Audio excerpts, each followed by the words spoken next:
And we're live. Hey, welcome We're back, live. everybody. We're all here. It seems like it's working. Welcome. I'm Ace, the Game Master. I am your friendly neighborhood game master. But because it's Pride Month, I'm also your gay master. Woo, daddy. I am joined by this lovely crew. We are playing the Princes of the Apocalypse D Dungeons and Dragons 5th Edition Adventure module with the the adventuring party known as Punishment. Why do we call ourselves Punishment, gang? Because we're punny. Because you're punny, and you choose a different pun to name your group after every time. Do we have a pun for this episode? Yeah, Dewey friends. Say it I again. don't Not remember gonna what it lie, was. I forgot it. Shakes, you picked it. Go ahead, Um, Shakes. The one I pitched was MLM Mental Chaos. What was There the one was though? What was the it was something pyramid scheme druid. one after that? Just druid. I Oh, like just just Druid. Druid. Yeah, Just that's Druid. another Druid. one. Just Just Druid. Druid. Incredible. With like a check mark. It felt like the check mark's a fire. Cool. The check the mark is the strap on. The check mark is a fire. Jesus. Very cool. That makes sense. Awesome. Just Druid. We are joined today by Just Druid, our team of adventurers. And soon we will recap what happened last time and pick up where we left off. But for now, let's have some introductions. Let's introduce our characters. Starting with Gawain, the Kalishtar Warlock. Who's Gawain? What's Gawain's deal? Gawain's an itty bitty warlock boy who 12 years old, lost two father figures, and is very, very afraid of death. Tiny and afraid. Indeed, that happens. That happens when you're surrounded by death. Yep. Very good. We've also got Mako, the human variant bard. Tell us about Mako. Mako is ever observant, a bit socially awkward, but very charismatic. And is very optimistic as well. He's doing his best to carry on his uncle's will. Very good. We've also got Esme, the half-elf druid. Who is Esme? What's their deal? Esme is here to find her comrades, which she has done, but curiously enough, she has separated from them already. So Esme's pretty worried about everyone dying in this tower. Because last time it got hairy. Indeed. It did get very hairy last time. Which comrades are you talking about? My fellow druids, my lesbian friends. Yes. You still have them. They're just not with you because you're on the other side of the map here. Which seems like maybe bad choice. I'm not sure Who yet. knows? We'll have to find out. Indeed. Next up, we have Glarnock, the Minotaur fighter. Glarnock the Mutilator, also known as. Who's Glarnock? What's Glarnock's deal? Larnock was transported here in a mysterious portal, and I have killed many people for the fire cultists, and now I want revenge, and I want to destroy them all. Perfect. Beautifully said. We also have Poetry, the Tiefling monk. Who's Poetry? What's Poetry all about? Other than poetry. So Poetry is a tiefling monk, way of the open hand, left the monastery and was feeling a little listless and was attacked by a couple people with a stone mask. And following their trail, I met up with this band of people. And that's kind of just, there's not a lot going on in the brain, just trying to wake up and remember that not everything in the monastery was everything. It's true. Adjusting to life outside the monastery can be rather severe. But you've been doing a great job thus far. And Thanks. last but not least, we have Boneless, the changeling rogue / sorcerer. Who's Boneless? What's their deal? Boneless's deal was that they were trapped in another dimension for a while, and when they finally got out, they didn't have any money or any means to make money, so they started working as an assassin, and eventually found this band, and they are helping Boneless become a better person. Boneless also recently went through their magic puberty, and so now they can do spells and stuff. Indeed, trapped in a strange magical dimension where they were shuffled between various worlds and storylines. And now they're back, and now they're with this party, and they're learning to be better. We love to see it. And now that we know who everybody is, let's remember where we are. What's going on? How'd we get here? Who wants to do a recap? If you do a good job, I'll give you inspiration.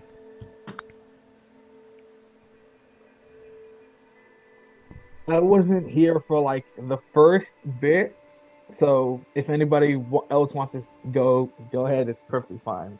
For I last did time, it last if week. no one else really wants to. I mean, I would like inspiration, but I don't know what happened beforehand, so I can't properly. I took decent notes this time. You Let's see want here. to take it? Yes. Okay, so we went to the camp so where we are is we are heading up to the fire tower and the fire cultists, and on the way up we come up this hill, and there are a bunch of these like little camps of druids all like along the hill that we Indeed. can kind of hit up. That's right. And one of the camps had Comnal and Ragnag, right? That's right. That was this one. Mm-hmm. Excellent. Who are Esme's two lesbian friends who are on again. We love to see it. Mm-hmm. They are there with with Merkin and Saruki. That's right. Did I say that Saruki, right? That's right. Mm-hmm. Okay, cool. And we convinced Comnal and Ragnag to come with us up to the temple after convincing them that this was actually a cult. This was a really bad MLM. Don't do it. Don't wait for it. Don't do it. Mm-hmm. Still a little sus of like Merkin and Saruki. So after a really long time of kind of like evading their suspicions, I don't think we totally kept their suspicions at bay, but we did get away from them. Mm-hmm. We left to go up the hill and finally get up to the tower. We did learn, as we were kind of like lying and like evading and talking our way through that, that Saruki flashed poetry, a little symbol, little hand symbol, Mm-hmm. which feels real culty. But if I remember correctly, after a lot of rolling, we did not quite. Oh, it was the X. That's because we didn't quite figure out that's what it was. what Yeah. exactly right. that Yep. was, Mhm. or if it was inherently. I believe Mako did have an idea because Yeah. Mako spent a Okay. little extra time talking to Saruki, and with some successful perception and insight checks, got a good idea of what Saruki was trying to get at. Sick. Okay, so we figured that out, and then we went back up the way, and we decided to split the party. Yeah, we did. Mm-hmm. Oh boy! So we're gonna flank these guys in the courtyard here. Basically, what's gonna happen is it's Boneless, Poetry, Glarnock, and the two lesbian druids That's right. are coming up the front part, and we're gonna try and get into the tower before like all the like too much fighting starts in the courtyard. And then the team at the back of the courtyard is going to come in, and if need be, we're going to like flank them and like put them together, like squish them like a sandwich. We came to that conclusion because we sent Slurp up to kind of do some like retconning. That's right. And unfortunately, Slurp was our recon, and Slurp was shot down from the sky. Slurp has been killed twice in one day. Yeah, it's Rip. been a rough day for Slurp. It's been a rough day for Slurp. And then right before we ended last session, Mako and Boneless had a nice little heart-to-heart. Boneless got some Bardic, and Mako got a potion of heroism. Very true. I think that's it. I believe it was a potion of hair. Oh yes, you Yeah. gave it to them. They did not take it yet. Is that right? No, I gave it. No, they. Oh, sorry, they didn't like drink it yet. Gotcha. Just wanted to make sure I didn't. Yeah, forget that. Delightful. Yeah, that pretty much brings us up to speed. You have learned that this is the location of the Eternal Flame Fire cultists, where they have been attempting to recruit druids under the false pretense that they have uncovered a new druidic ritual, a new druidic circle that these druids can take part of, and thus all of these other druids were sort of camped out on the hill leading up to Scarlet Moon Hall, where all of the fire cultists are staying. So you circumvented the majority of those little camps and made your way up to here where you find yourself now. Boneless has taken on the guise of a Eternal Flame Guardian, which you happened to fight when you first met Glarnock. Glarnock, escaping from the fire cultists, was being chased down by some of their members. You took them out pretty easily, learned a lot from them, and Boneless was able to put on the clothes of one of them and is now masquerading as them. Glarnock has manacles on, I believe, and is They're going. like, yeah, they're like on, but they're not like locked in. Okay, got it. But they're closed. They close guess- right before they actually lock. They're like, yeah, so like if just you kinda needed to, you could like loosely shake there. them off. It just looks like they're closed. Got it. Okay, that's fine. Cool. So we have Boneless, Glarnock, Poetry, and then our two new druid friends, Ragnad and Kamnal, are approaching the internal area here, the courtyard of Scarlet Moon Hall. You guys already knew the layout both from Spurt's recon and also the clairvoyance spell that Mako used in order to learn about the inside of the tower as well, including a strange package that was delivered to Elazar Dryflagon, who is this guy up here, who is their leader. And now we're about to go in and see what happens. Everybody on the other side, we have Mako, Con, who is Gawain's zombie that has been beautifully made up to look like a earth elemental, a random, just like a sort of a nature spirit, so that Gawain did not arouse any suspicion by walking into the hall with a zombie. However, unfortunately, Con made a bit of a mistake, walked into a wall, made some noise as you guys were skirting the perimeter, but it didn't seem to cause any attention. As far as you know, you couldn't see past the wall here. This light gray part is an existing wall. The dark gray is a wall that has collapsed. It didn't seem to arouse any suspicion. No one came to check it out, but Con did make some noise as you were walking around. We've also got Aaron, the captain of the Aarakocra Scouts, and Esme, all here. Aaron, of course, new and improved Aaron, significantly healed after his injuries from Feathergale Spire with new sexy armor and new sexy powers, too. He does magic now. And so many people going through magic puberty in this land. It's I know. crazy. Mhm. Like all at the same time. Exactly. It's weird how it happens like that. And that, I think that pretty much brings us up to speed. You know, your cycles sync up, right? Yeah. Our magic cycles. Exactly. And so with that, I think we'll get right into it. So, Boneless, you're leading the charge, right? You look like one of these Eternal Flame Guardians.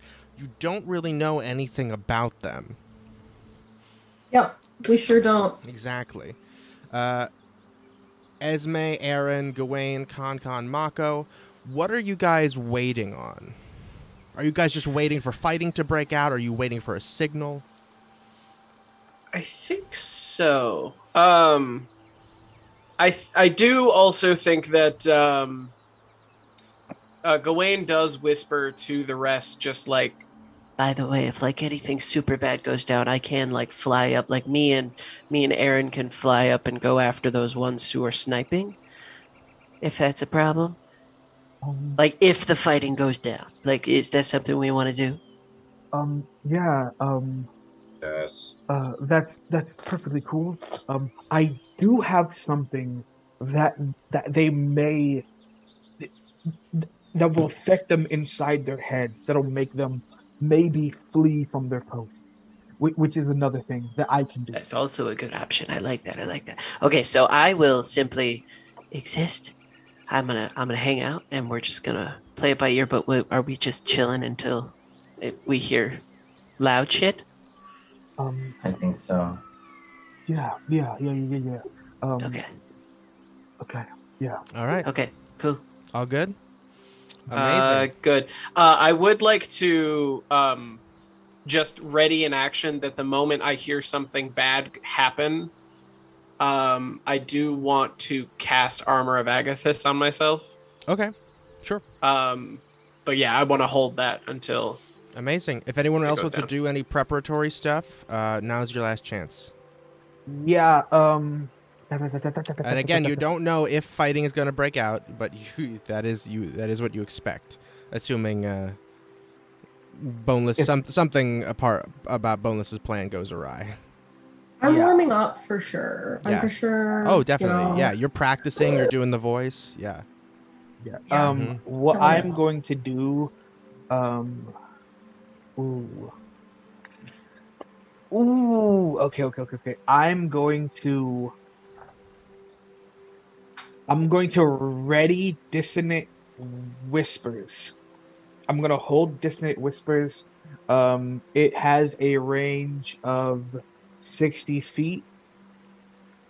Okay. So the guard that is on the scaffolding closest to like how the gray wall kind of goes over and like is broken. The Mhm. one closest to that, I'm going to ready dissonant whispers on to be cast towards him. Sorry, this guy right here? The other one, Oh, this one. Sorry. because we're near that broken wall, right? That's correct. So you're Okay. reading distant whispers so that you can, when you hear something happen, you're gonna cast it in his direction. Yeah. Do you need to have line of sight to him to do that? That is a good question. Let me check. You whisper a discordant melody that only one creature of your choice within range can hear. It does not say I need to see them. It's if they can hear. All right, cool. Yeah, I think you know where he is. You've seen him, so that's legit. Awesome. Anything else? Where is the back entrance exactly? Right here. So this dark gray line is where the wall stops. So it becomes rubble. The light gray line is the real wall. Dark gray line is collapsed wall. And is there a door into the tower from the? Oh yeah, this little gray splotch, this little rectangle here is the door. That's how you get into the first floor. Is there a back entrance near the other group? No, not to get into the tower. Oh. Yeah. Okay. And what are those? Do we know what that creature is to You the do right? not. Nope. You do not know. And do we know anything about these two to the right near us? These guys? Yeah. They were like con, or they're in similar clothes with a similar thing, Yeah. Copy. and they're like, Beastie. yeah, they're like priesty. Does that make Okay. sense? Yes, All right. priest-like, indeed. Terrific. So. Oh, I just have one other question. Yeah. Mm-hmm. If we get inside and there is no fighting, how can we communicate with our fellow team in the back? I'm gonna message them. Yeah, we got methods. Copy that. I'm good. All right, terrific. All right, so Boneless, I'm gonna let you're leading this whole team here. How do you want to make your entrance? Where are you headed? Okay, so this is what I would like to do. I would like to literally not talk to anyone and go right into the tower. Just go right this way? Yep, I want to look sad and hold my wound in one hand, my wound from Aaron. Thanks, Aaron. Mm-hmm. In one hand, and Sorry. the like chain with the other side of the manacles Mm-hmm. in the other hand, and I'm just gonna keep walking. and I'm not going to say anything to anybody. Awesome. And so you're walking straight ahead here. Glarnock in tow behind you, I assume? Mm-hmm. And is Poetry behind Glarnock, or is he with you to your left? Where do you want to be, Poetry? I'll be a step behind in deference. So like here? Yeah. All right. And I guess Comnal and Ragnan will just take up the rear like this? Yeah. Amazing. So as soon as you are visible inside the terrain here, you get a couple steps forward, but you hear someone yelling at you. You hear a woman's voice yelling, D-Rock! D-Rock! Okay, here we go. Let me just read that down really quick. Well, how you doing? I'm D-Rock, sorry. what are you Right doing? now. I'm so sorry I can't talk right now. I've been through a lot. I just really What need to happened to Conifer? And who are these other people? What are you doing? You know no one else is allowed here. We lost Conifer. We should have expected. I wasn't able to protect him. I'm sorry. And these nice folks, they tried to help. We weren't able to save Conifer, but we were able to capture this dirty fucking prisoner. And he needs to answer for his crimes. Very peculiar. And, all right, so give me a, Sobbing. You're sobbing? Okay. No. It I'll wipe the tears away. Getting So- ready. It worked for Esme. It worked for Esme. So I'm going to see if, he's not going to hurt you, but Glarnock, I want you to make either a persuasion or a deception check to see if you can help sell Boneless's story. Okay.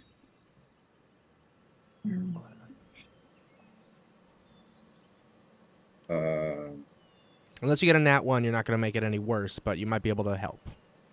Okay.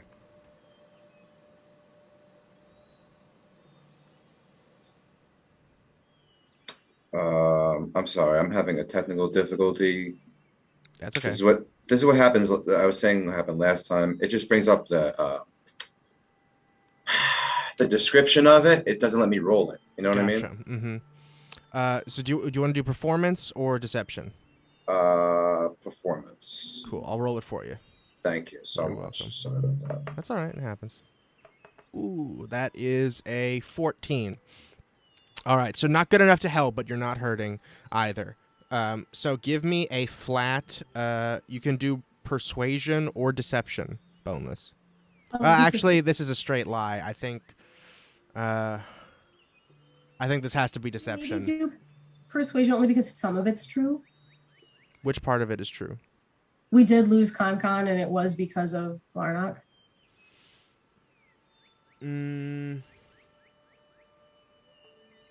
Okay. Just all right. Just flat roll.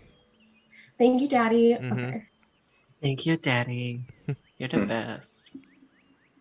I'm gonna burn my inspiration because I got an 11. Mhm. You also have a D8. Oh, that's right. Yeah. Oh, You've I got the messaged bardic it inspiration twice. from Mako. that's right. Let me use that D8 and see if anything happens.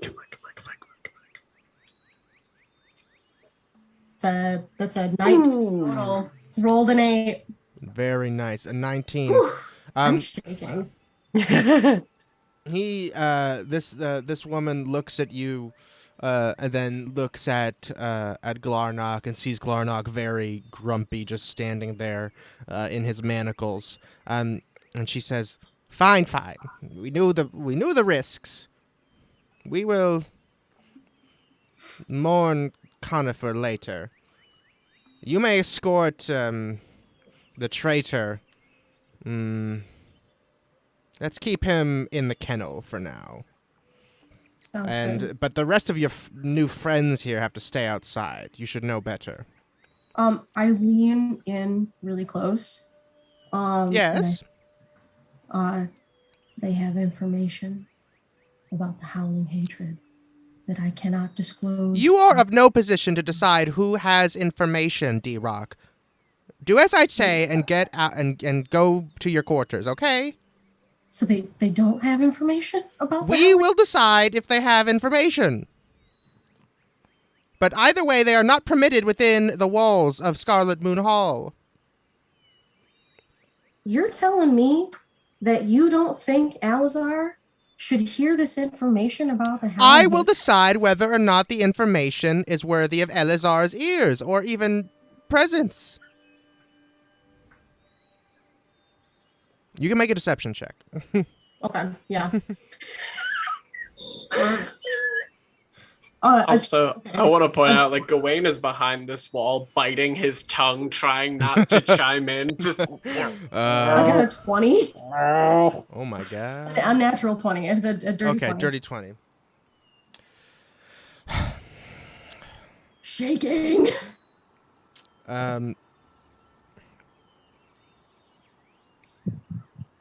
She says, all right. She says, she gestures for you to come over here, and shouts, Arok! Arok, come over here! And you see one of the guards walks over from this area down here. And you see he has following him one of these strange beasts. It's a quadrupedal beast. It looks vaguely like a dog, sort of like maybe like a small wolf, but instead of fur, it has what looks like mud. It's like caked in mud. But as it gets closer, you see it's not mud. It's like rock. It's volcanic rock, and in between these like pieces of volcanic rock is bright red heat. That is illuminating from this thing's body and mouth in small areas. Lava dog. You see Arok comes over here, and this woman says, just guard the prisoners. And he nods and comes over with his I apologize if I was unclear. These are not prisoners. Right, just the prisoner and the other people, whatever druids, I guess. Looking at Comnal and Ragnad. So she now whispering to you a little further away. What information do they have?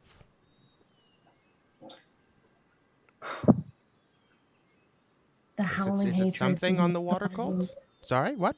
The howling hatred is mobilizing against us. That's what they told me. I don't Howling know if it's hatred. true, Are but these mobilizing against us. members of the howling hatred? No, or at least as far as I can tell, in my honest perception of them. But the Interesting. howling hatred is mobilizing against us. And what do They you will, do we know? attack us soon. They will attack They'll us attack very us here? It's what I'm being told. That seems Apparently, one of these members survived an attack against them, and while he was a prisoner, he overheard this information. interesting. He escaped from the howling hatred. They are crafty. It's true. I agree. I think it's incredible as well. Interesting. This might be of interest to Elazar. I think so too. Mm-hmm. I'll be honest with you. I think that they might have a little more to tell, and they weren't comfortable telling it to me. I think that they would feel very comfortable telling Alazar. That's the impression that I'm getting, is that they would really much rather. These folks have been through a lot. They're not willing to separate, and I think that this information is very pertinent. Well, they don't have to separate, but they are not permitted in this premises. You know that. Is there a way that Alazar can speak to them directly? Because, like I said, I don't think you and I are going to get anything else out of them. We'll see. But fine, you have a point. We will... Either way, the prisoner will be kept in the kennel. He's far too dangerous to be allowed inside. Fair enough. As for these guests you have brought, I suppose... I will interrogate them first. And then we will see if Elazar's attention is necessary. That's a way. Hear me say that before I left. What? Before I left them and moved away, did they hear me say the howling hatred No, thing? this was. But this you didn't say this until you were over here in private. And man, I didn't think I'd have to do this. mhm. Oh, sorry, I just made that up. So he says, all right, "I'm going to take them one by one into our interrogation tent over here." To see I'm what you gonna know. just really quickly message Esme what I just told them. Okay. That you're that. Or well, I guess I could message everybody that, right? You'll have to make a stealth check, but yeah. Okay. I think. Well, so here's the thing. Esme's over there. All the people that would be watching you are in this direction, so you can turn and point to Esme. Or wait, I'm without it- so sorry, not Esme. I forgot Esme wasn't with us. I am gonna message Esme, but I also want to message this crew here too, like the crew that I'm with. Mm-hmm. So Gotcha. you So said then you stealth, need to make a sorry. stealth check, yeah, because you have to Okay. point at them to do it, so that has to be a little sneaky. Ooh, it's a 13. A 13. Interesting. Okay, very good. Cool. So you see this woman, the priestess, says, Erok, you take the prisoner back to the candle. Make sure the hellhounds stay on him. I don't want him out of your sight, or their sight, more accurately. And Erok nods, and he grabs Glarnok's chains. He grabs the chains that you were guiding Glarnok by. And Glarnok, he starts leading you over to the kennel. I message Glarnok and I say, if you want to do it, buddy, I understand, and I got your back. We can do this now if you want to. This fell apart a little bit, so if you, I'll take the cue from you, but if you want to do it, we can do this. So he's leading you by the front. The hellhound is following behind you. Okay. I led him. I go with him. All right, you go with him. Shit. Okay. You head over. He leads you down to the kennel, which you have walked past but never properly seen before. It is a solid 10 feet down, so you have to walk down a very small slope to get down here. You kind of go a bit of around the ways to walk down. There's a small slope that goes a little path that curves around and goes down to here, because in this wall itself are multiple cages. They're about 10 by 10, big enough for a person, but they seem largely for keeping these animals, for keeping the hellhounds. There's coal all about, and some strange magma-like rocks, which you would assume to be maybe their excrement. You're not totally sure. But this guy, Erok, comes over with his faithful hellhound by his side and escorts you into one of these cages over here.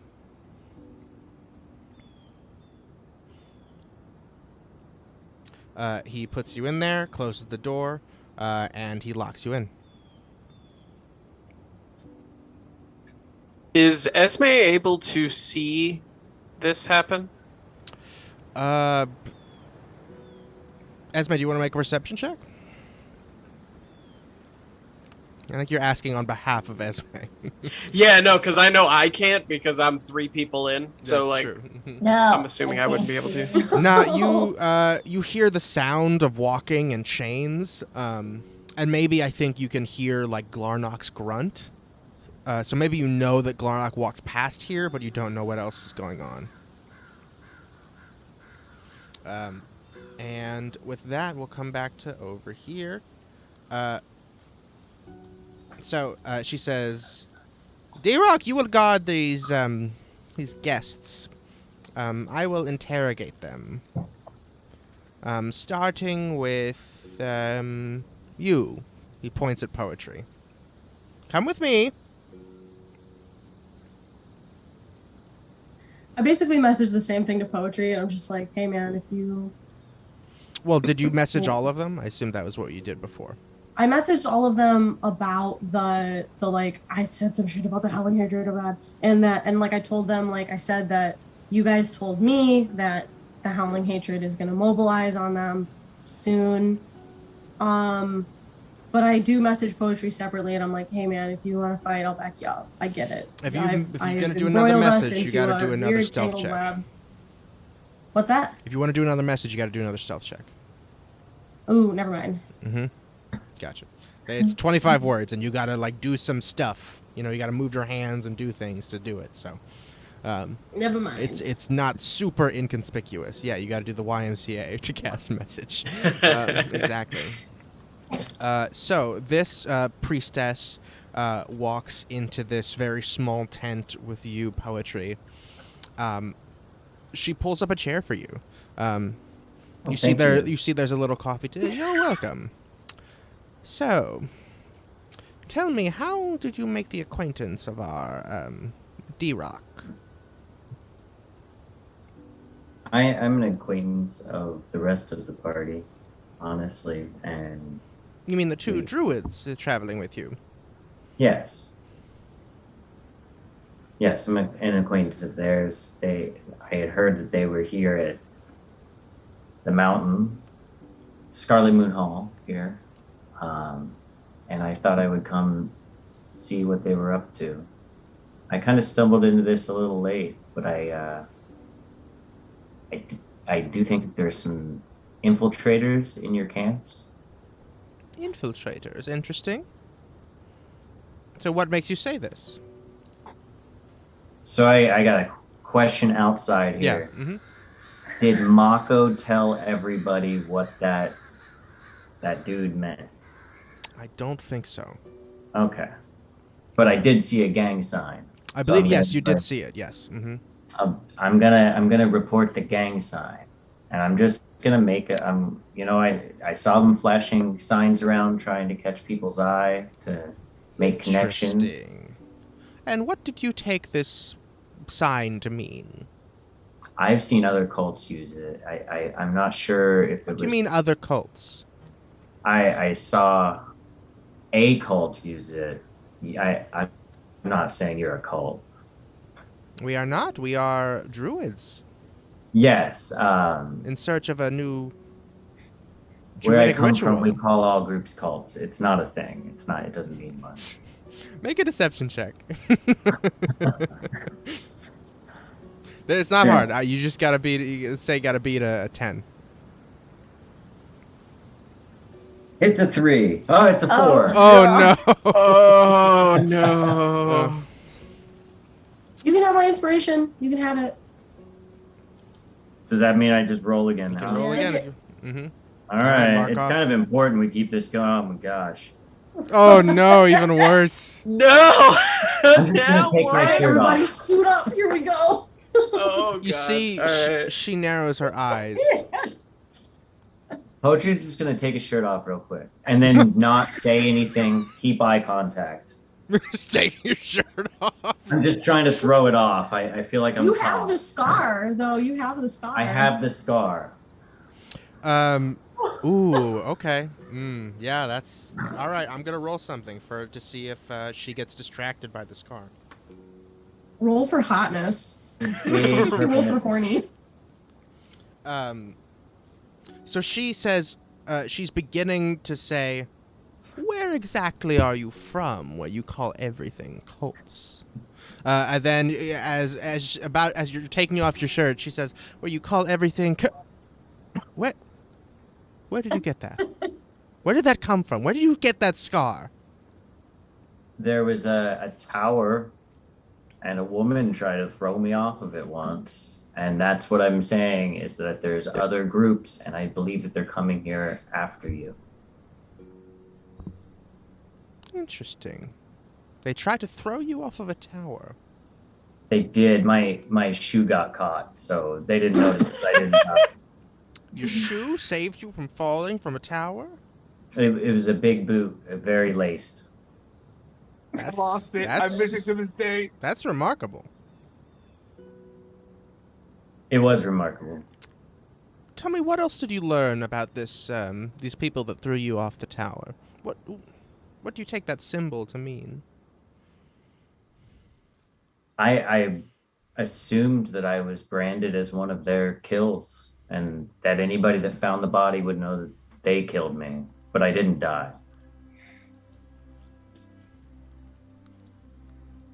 Interesting. Remind me how you met D-Rock. I just met D-Rock when I came here to see my friends, to warn them that I thought there was imposters amongst all these ranks. Interesting. And you saw D-Rock entering the camp? No, we were in the camp when we ran into D-Rock. So you saw D-Rock walking by alone?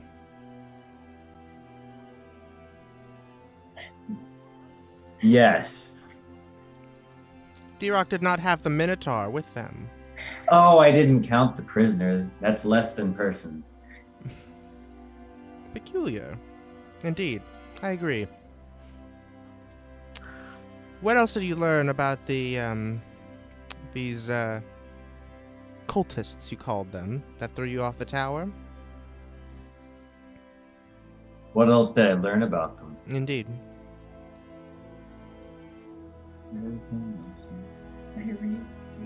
I learned the name of the woman who commanded them to. Her name is Arisi Kalina, I think. Interesting. Interesting indeed. And what else of this Kalinoth? Any of her plans and... Oh, it wasn't like that. A lot of times the bad guys tell you the whole plan that didn't happen this time. Okay. Is there anything else you have to offer us? I mean, my servitude. Are you interested in taking part in the rite of the Wicker Giant? I mean, I could be interested. I don't know that much about it yet. Are you a druid? Yes. You are. Make another deception check. Level 1. I'm a level 1 druid. Ooh, 16. 16. You don't dress like a druid. I've been out on the road and trying to blend in. Indeed. Fair enough. Kindly wait here for a moment. Sure. She leaves. I put my shirt back on. She comes back to you, D-Rock, and she says, "Where did you say you met these people?"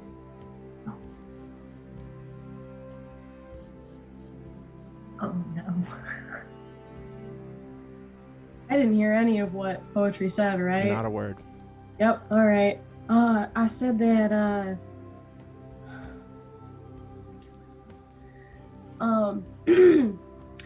I said that they helped me capture the prisoner.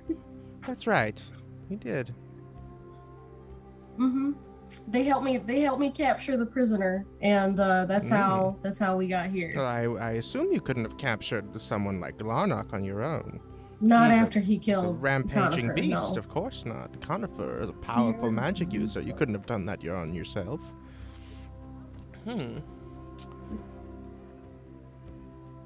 Interesting. I'm so sweaty. I know. I'm going to talk to these druids.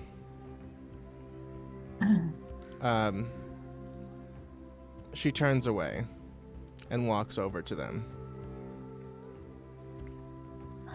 And you see her having a little convo with Comnal and Ragnad. And I'm going to roll some things to see what their convo goes like.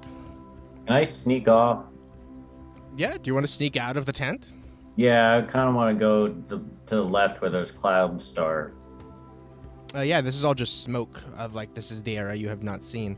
So you don't want to come out the front of the tent. You want to sneak out the side. Oh yeah, if I can climb under the flap. Yeah, that'd you be can go cool. under a flap for sure. Just give me a Alright. stealth check.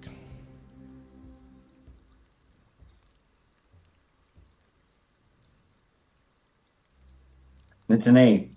I have a +6.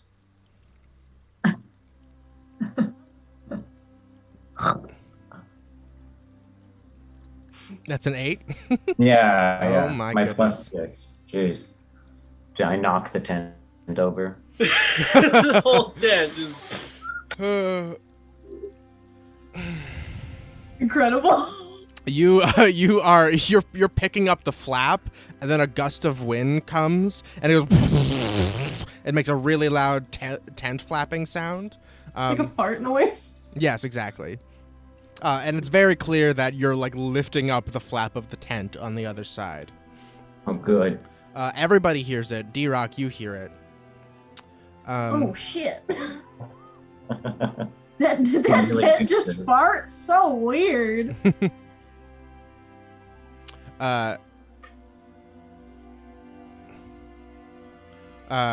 She comes over. She stops talking to Kamnal and Ragnad and steps over here. And you know what? Are you so you know that you made a sound, Poetry. Are you stopped in your tracks, or are you just gonna keep going? I think I would stop in my tracks. Okay. In that case, she's gonna walk around to see you here. Everything Halfway okay? out. Yeah. Oh. Everything okay? Yeah, I have to pee. You didn't think to use the door? I don't know. You said to stay here, and I was embarrassed. Make a deception check.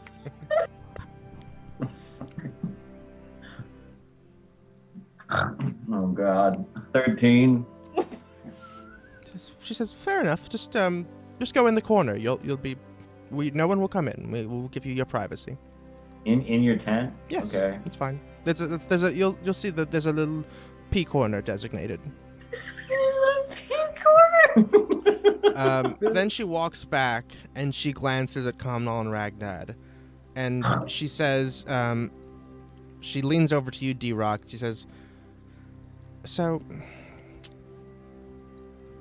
this druid, you wouldn't mind if I burned him, would you? Which one? The one in the tent." Oh no, not at all. Okay. He seems to No, be trying to fucking go for it. escape. It seems I'm peeing on the walls. difficult. Is that something that you want to do like right now, or do you want to like wait till the ceremony later? It's a good question, actually. I'll finish talking to these people here, the other druids, and then we'll talk. Then we'll decide. She walks away from you. DM, I think Gawain gets very impatient, Mm-hmm. not hearing anything. Yeah. So I think Gawain's gonna like peek around the corner and like try to see what's going on, and like the peek around over stealthiest here? way he can. Sure. Yeah. Make a stealth roll. And then Pass Without Twice is still going on, right? I believe so, Yes. because Esme recast it. That is a 27. 27. Yes, you are very, very stealthy. You peek around the corner here. You see Glarnock is in jail here. You see these two hellhounds right here now that you're at, like, viewing distance. So cool. You don't really have a line of sight, but you do see that this guy up on this perch up here is looking down in your direction. He doesn't seem to see you. You're sort of below where his eye line is. Luckily, but he is looking over there, like very concerned. Not that he knows you're there, Okay. but just like he's looking for something in that direction. Then I think Gawain definitely like seeing this guy like turns to everyone and just like holds up a hand to stop, and then points up at the guy. Mm-hmm. And I think He wants to have a mental conversation with Mako really quick. Mm-hmm. Just like, okay, so this guy's like eyeballing this area. So if we come in, he's gonna fire on us like as soon as possible. So like, I'm gonna do it. you're gonna do it right now? All I right. cast Dissonant Hang on. Whispers. Before that happens, Okay. something else happens. Okay. This woman, the priestess, is walking back towards the tent, walking back towards these people. She turns around.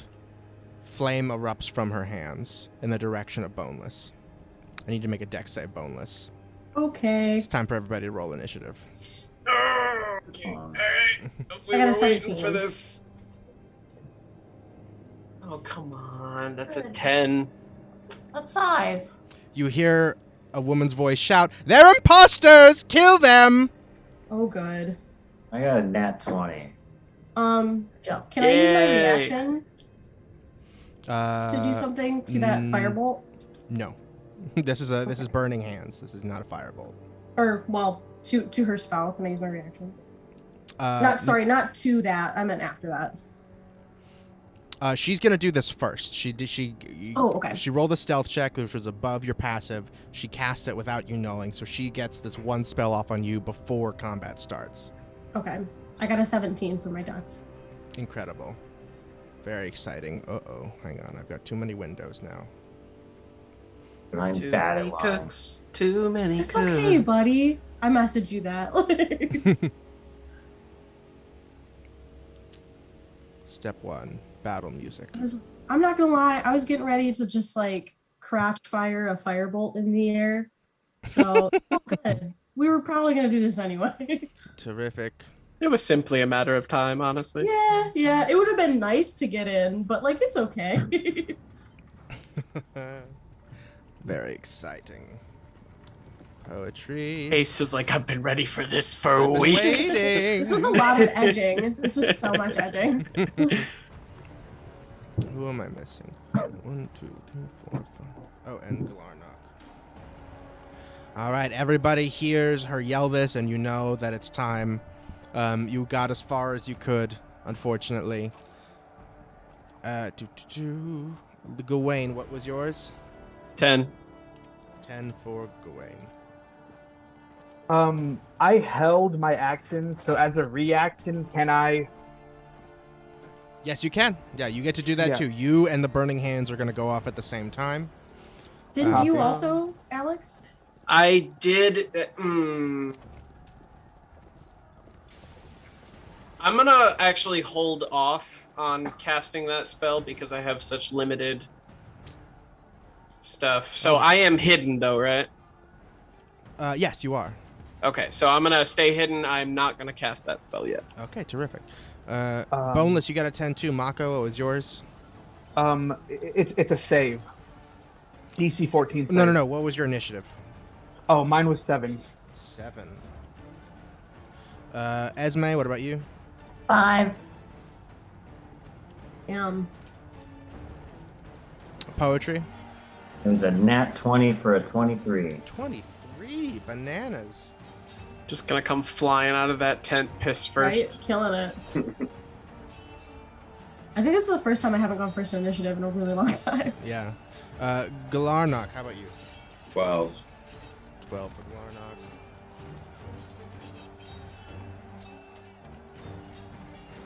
And that's all 6 of you. Now I have to roll for Aaron. Oh no. Oh yeah, there's 6 of us now. Holy shit. And we have Oh, and Aaron. Comnol and Ragnar are gonna join as well. We have like a full team now. There's Like so we many have people. 9 people at our disposal at this moment. No, 10. Con. I Oh my forgot. gosh, and the kids. There's And then 10 of us. sometimes Slurp. Sometimes Slurp. And sometimes Slurp. Slurp's in And and then- out. And then we have a bear and then Azareth, 2 guys who are not here. We got the werewolf hunter guy. They're not soldiers. They're literally He's our buddy. like, but they're cool. Yeah, they're cool. Okay. We have presumably your entire family. That's nice. Yeah, but we don't know what happened to my family or what happened in your Oh, we turn, also so- have actual Jimmy Woo. Actual Jimmy Woo, yeah. Somewhere. No idea where he is. Mm-hmm. Who knows? All right. We've got these priests. Who actually...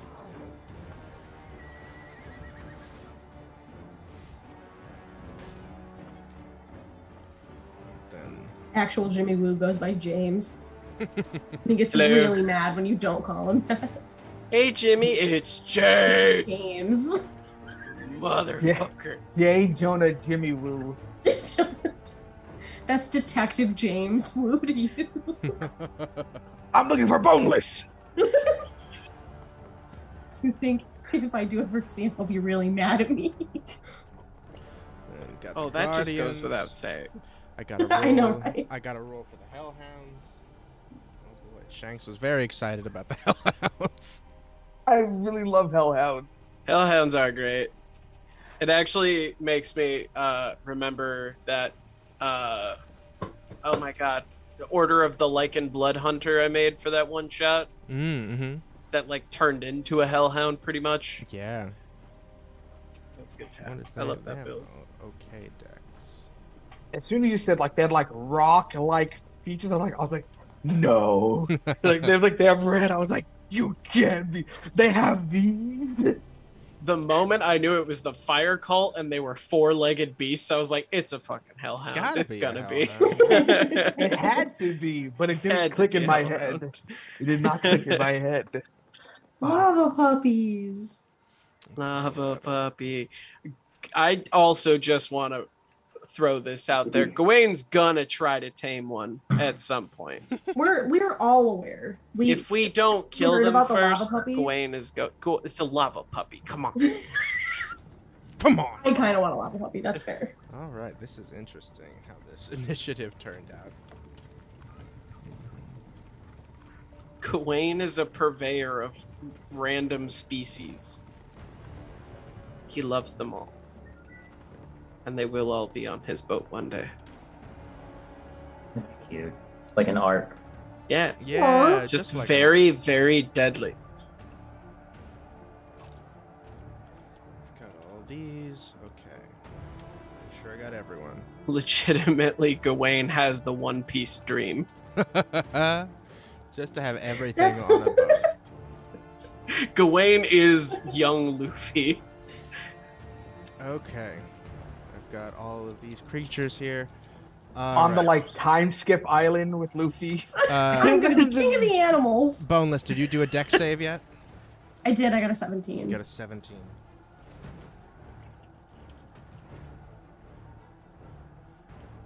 Let's see. You just narrowly jump out of the way as you see this priestess turn around, extend her hands towards you in a U shape, and fire erupts in your direction.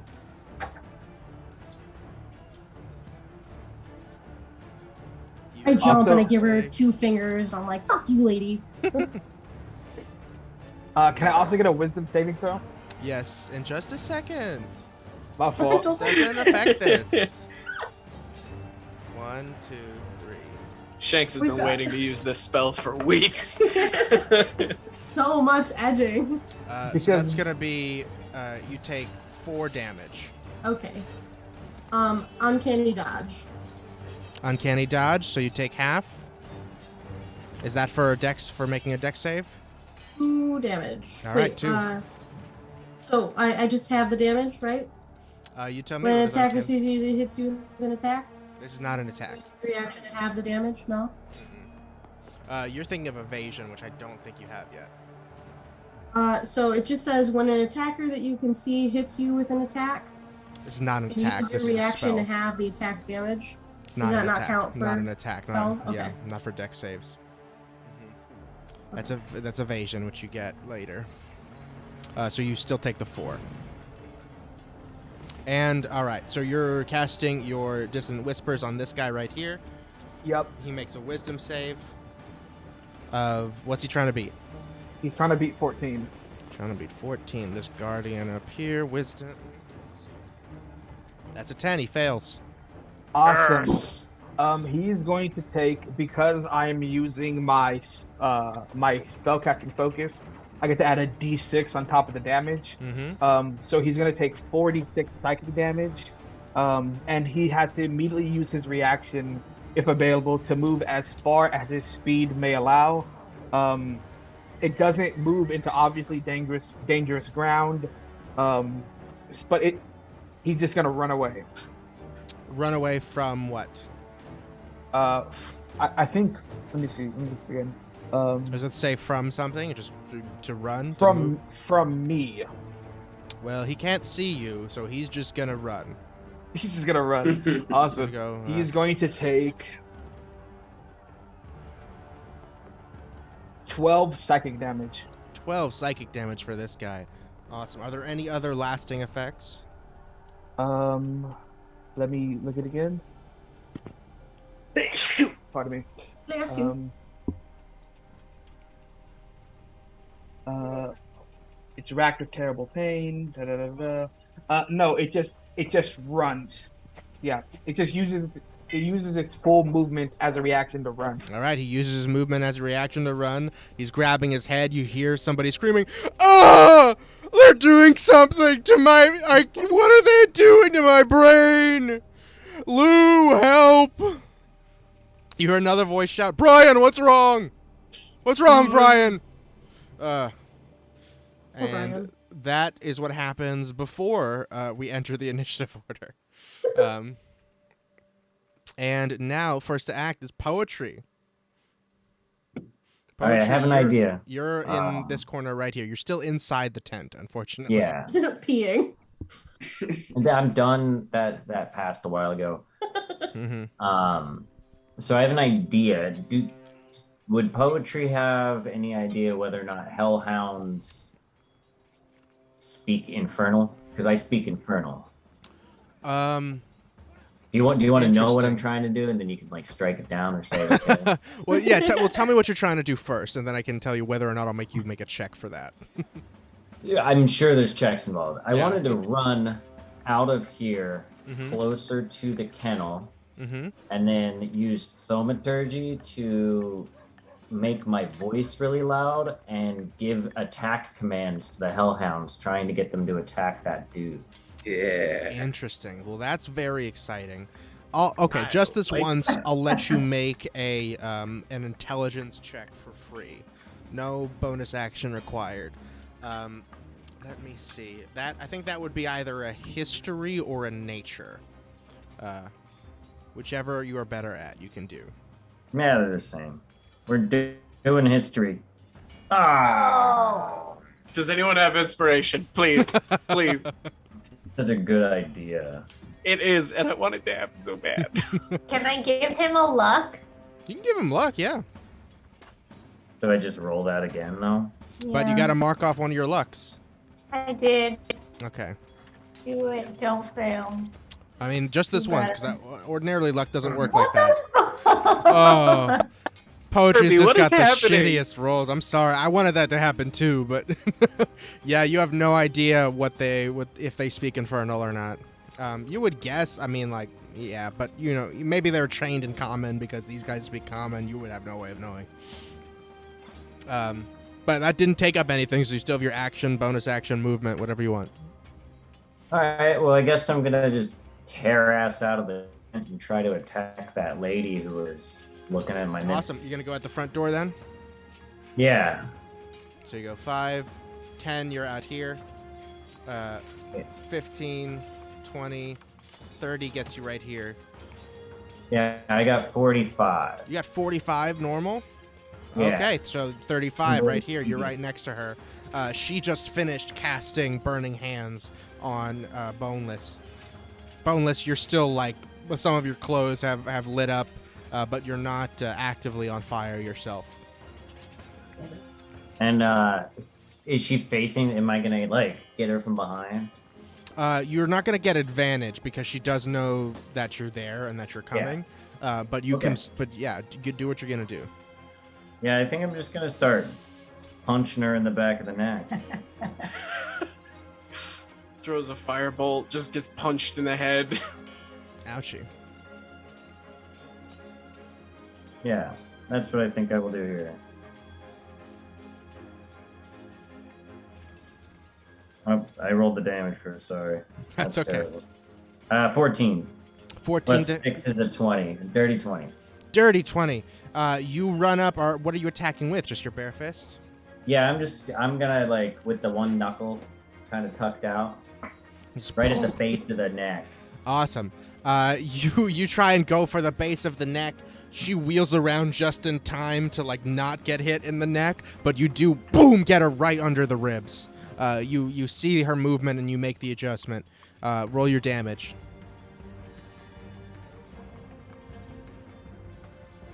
It's a 4. 4 damage.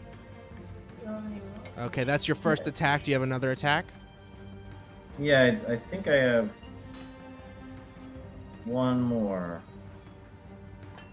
And then I get a bonus attack too because I'm fighting unarmed, I believe. Yeah, right? you could do. Yeah, you could use your bonus action to flurry of blows or just unarmed strike. Up to Yeah. you. I'm coming at her with another strike. I did it again. Alright, that was a 9. That's a 9 to hit. This Yeah. time she sees you coming and she quickly dodges out of the way of your Sure. fist. So that was your second attack. Do you want to use your bonus action? Yeah, I'm gonna do one of these flurries of blows.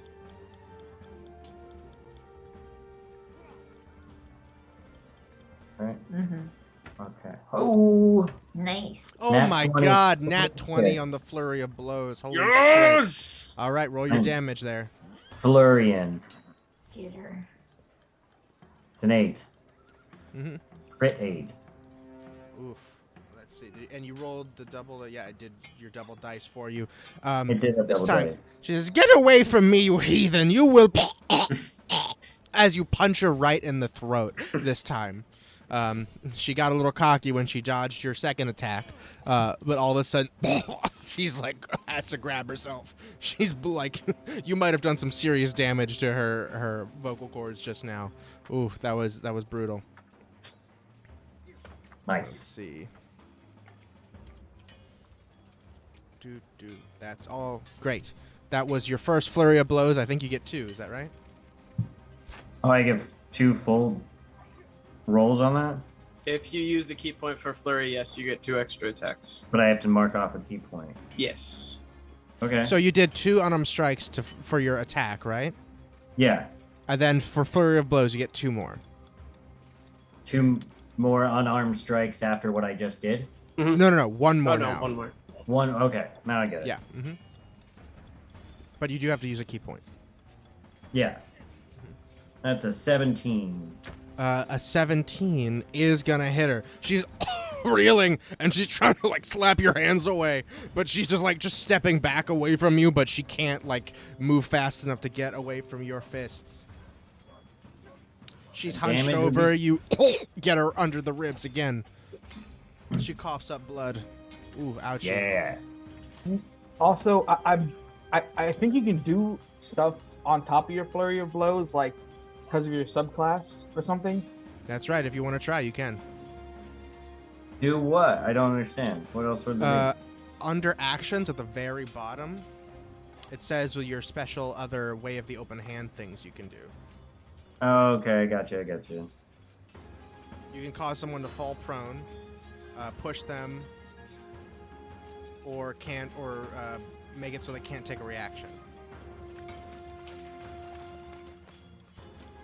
I will do the prone if I can here. Make him fall prone. So they have to please. succeed on a dex save. Okay, terrific. So they're gonna roll. They gotta beat a 13. Yeah. Let's see. And she gets a 12. I'll take that back. Instead of punching her in the gut again, this time you go right down for the knee. Her knee bends inward. You hear a sound, and she collapses onto the ground. Nice. She's prone. Lay on down. Yeah, she lays down because she's prone. Terrific. And that is, I believe that's all for you. That's your action, your bonus action. You have 10 more feet of movement if you want to move. I'll move over by Boneless. So you want to go... so you can't go that way. You can go 5, 10 Yeah. if you want to. Cool. You did so good, buddy. Awesome. Great job, Poetry. This priestess is on the floor. Next up is the Hellhounds. The Hellhounds hear the cry. This guy just shouts a word at them, and they start running. So they're gonna go 5, 10. They gotta climb up this roof thing. So that's gonna be 30 to get up to here.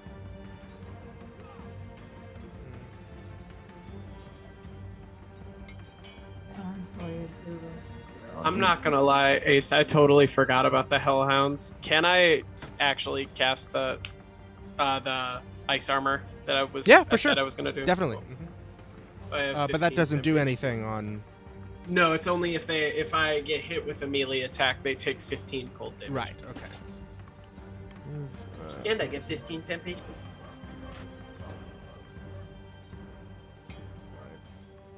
All right. Luckily, these guys can't reach you directly, Boneless, but they are converging on your location from both directions. Let me see what they can do.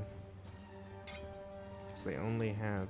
they had to jump up that big dip there to get out of the kennel area. Oh, very exciting. All right, hang on. I got to pull something up. You see their mouths start to get brighter and brighter as they get closer to you, Boneless. Gross. Yeah. Let's see. We've got a 15-foot cone. Where is it? Aha. This one. This one's 15 feet. Just to see what else gets set on fire. And see if get it. Poetry gets in the crossfire. Me. Mostly just you. And now let's rotate it. See what this guy does. Again, Poetry just narrowly is out of the range of both of these, as well as the priestesses as well. Unfortunately, I'm gonna leave this over here for future reference. You get to make 2 dex saves, Boneless. Okay. First one's a 19.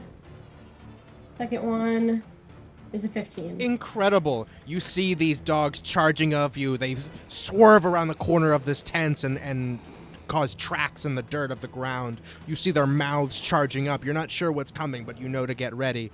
And whoosh, flames erupt all around you, almost like the spell that this priestess just cast on you, but hotter and more Gross. intense, envelops you. You jump up to get out of the way of one of them, and Matrix style, you swirl around to narrowly dodge the primary heat spot of the other one. You still take a lot of damage, but it's going to be a lot less than it would have been otherwise.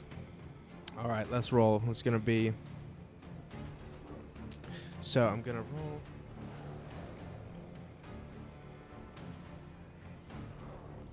All right, you're going to take... This is... Yes, you take half of this.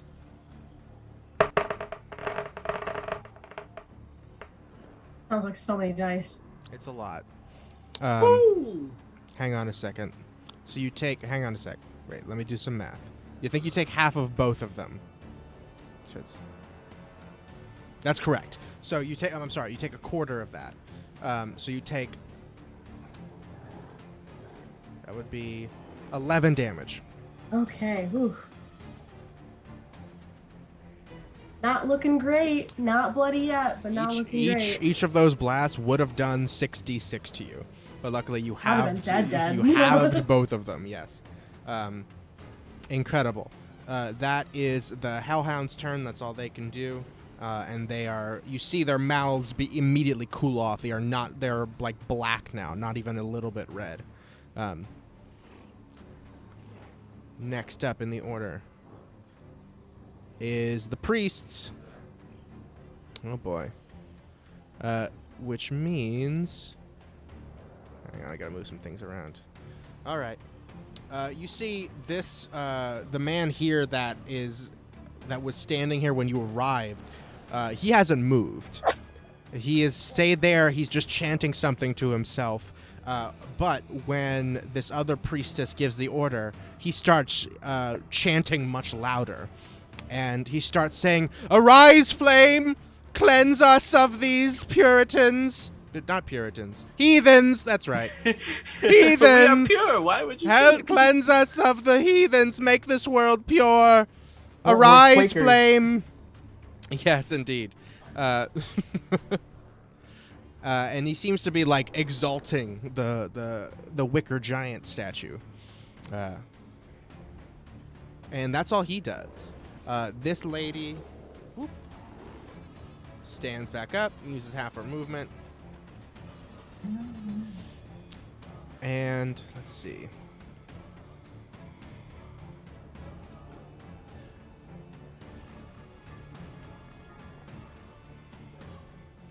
And she is going to clap her hands together, and when she separates them, smoke fills the air all around both of you. Poetry. Nothing happens, but all of a sudden you've got smoke in your face, and you have to get it out of the way. And when you finish clearing the smoke from the air right in front of you, you see she is shrouded in smoke, much like you saw Conifer shrouded in smoke earlier when you fought him. You're going to have disadvantage on attacks against her now. Let me see what I made. Oopsie doopsie. Whoop. Put this on her. Whoop. There we go.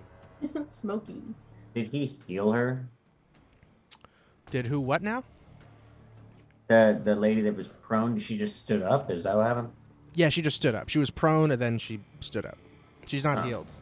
But she casts some type of protective magic on herself that's going to make her harder for you to hit her. It's okay, she's limping. Yeah, she's not doing well. That is both of these priests. Next up, it is Glarnock. Glarnock, you're in a cage over here. Yes. Yeah. What is? Can I tell what the cage is made out of and what the lock situation is? Do you want to investigate? You can use. I'll just tell you. So it's a metal. The wall of the cage has metal bars. It's like a metal frame, but the inside of the cage seems to just be earth and stone. Like the cage was dug into the side of this little hill. So they made a little 10 by 10 cage by digging into this thing and just put a metal thing on the front of it. Okay. Could I make an athletics check to try to break down the door? You totally can. Hell yeah.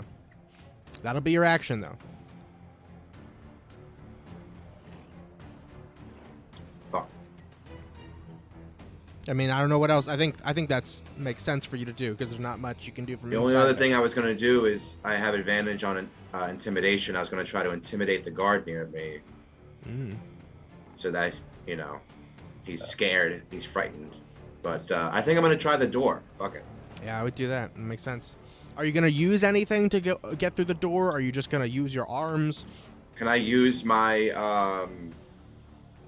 I don't know if it would be cooler if I tried to gore it with my horns or if I used my warhammer. Up to you. Either, I think. I like horns, but up to you. Let's go with that. I run to the back of the cell. Hell yeah. And I go for it with a athletics. Athletics is right. Yep. 17. 17. Bam! You hit this thing full force. Ding! And you feel it gives a little. This is a metal thing. This was very hard. It's been perfectly suited to this outline, but the entire frame of the front of the cage is just kind of snug in the earth here. There's nothing else keeping it there. You realize. So if you hit it hard enough, the entire frame will pop out. You don't even have to open the door. Okay.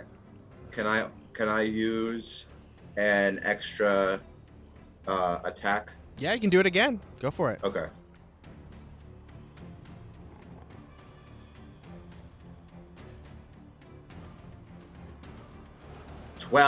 A 12.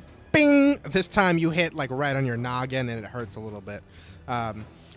You got it going pretty good, but unfortunately you're still stuck in there, and you definitely scared the shit out of this guy out here. I'll let you make an intimidation as part of this, because you're supposed to be in jail and you nearly broke your cage. Nat 20 plus a 3. Oh my god. He goes, ah! He drops the keys and runs away.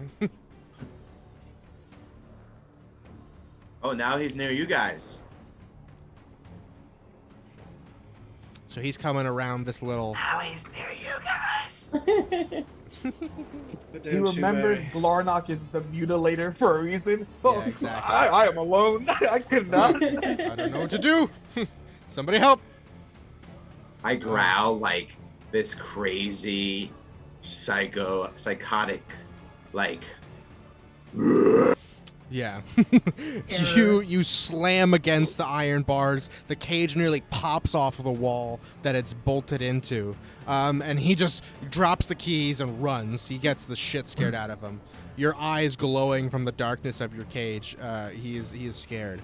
Is there a brown streak following him in the mud? Gross. He's not that scared.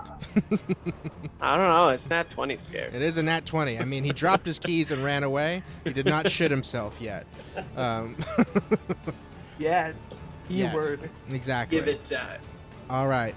That is Glarnock, unless you have a bonus action, Glarnock. No.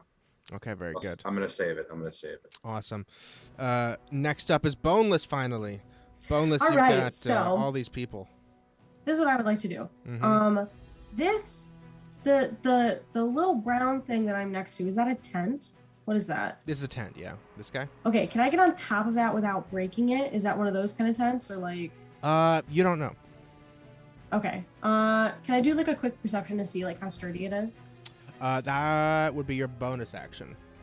Okay, never mind. Yeah, sorry. I am just gonna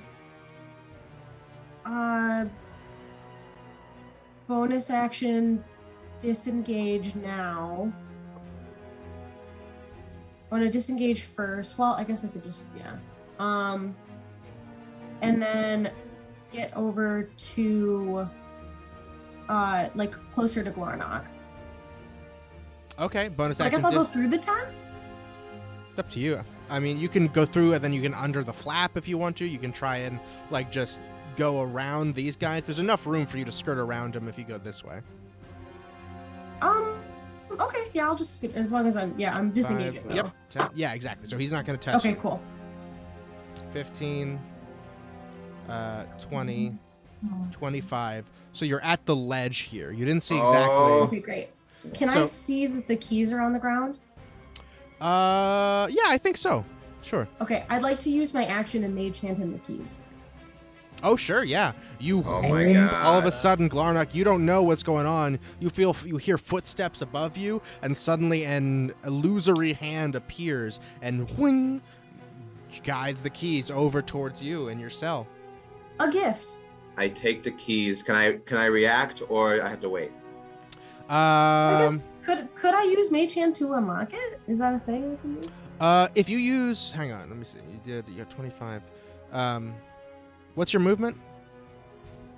30 feet. 30. I'll say yeah. You can see it well enough. You're like peering down from atop here. You see him. You use the mage hand to unlock the cell. Glarnock, you are free. Yes. Door unlocks and the whole wall just falls down. Exactly. You were so close. You were just one more tap would have done it. Yeah. That's your action and your bonus action. Good job, Boneless. You successfully got away of all these very dangerous things over here. Can I just say, as the wall just comes down, I look at her with this sick grin on my face, and there's like saliva dripping down my face, and I say to her, Let the mutilation begin. Can I roll for horny? Roll for horny, yeah. Oh my God, yes. Is that a charisma save? That's a charisma save, yeah. Oh my God, yes. It might be Constitution. I want to Whoa. lose this. Oh no, I got a 5. Oh no. That was almost in that one. Oh no. Almost in that one. You're like kind of scared horny. Like it's a little. Oh, man. Scared and It's horny, like- my favorite way to be. Yeah, exactly. And you hear this guy. He didn't shit his pants before, but he did now. When he hears Glarnock got out of his cage, he looks and sees the metal cage on the ground. He goes, "Oh!" And he runs. And he poops Gross. himself. Yeah. That Oh my is God. boneless. Gawain, that's you. So, from the shadows, Gawain goes into his form of dread Yes. and just like comes up behind this guy, just slowly growing out of the bushes, and just these long ass fucking nails. Just hello there, and is going to dive forward, and I think Gawain is seeing that he is scared shitless. Is going to actually fire 2 Eldritch Blasts at either of. Wait. Oh, that tent's in the way. I can't see both Hellhounds, can I? Yeah. This one, you can. I'll say this one has large, mostly cover, because this is all scaffolding here. Oh, this is scaffold. Oh, I thought this So- was a balcony up top. No, yeah, you can see through it, so you can see Oh. where he is, but he is mostly covered, Um. like thick foliage. if you will. Okay, so then Gawain is going to.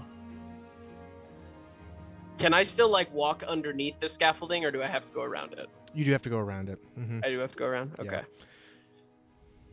Well, I mean, if I have nowhere to go but through that guy, I am going to come up on him and I'm going to cast Primal Savagery. All right, so you were right here. So 5, 10, 15, 20 gets you right up on him. Yep. Primal Savagery. So I make an attack roll. Mhm. Let me make sure. I don't get advantage because he's scared shitless, do I? No, he's giving himself. He's had enough disadvantage from the poop in his pants. Oh my god, that's a 3. Seriously? Mm-hmm. You swipe at him with your long, towering, glooming form, darkness emanating out from you, and he can't even. He's got no speech left. He's just like. He doesn't move. You just swipe and miss, and he like starts weeping, just tears falling down. Gawain's gonna look down, just looming over him, and just be like,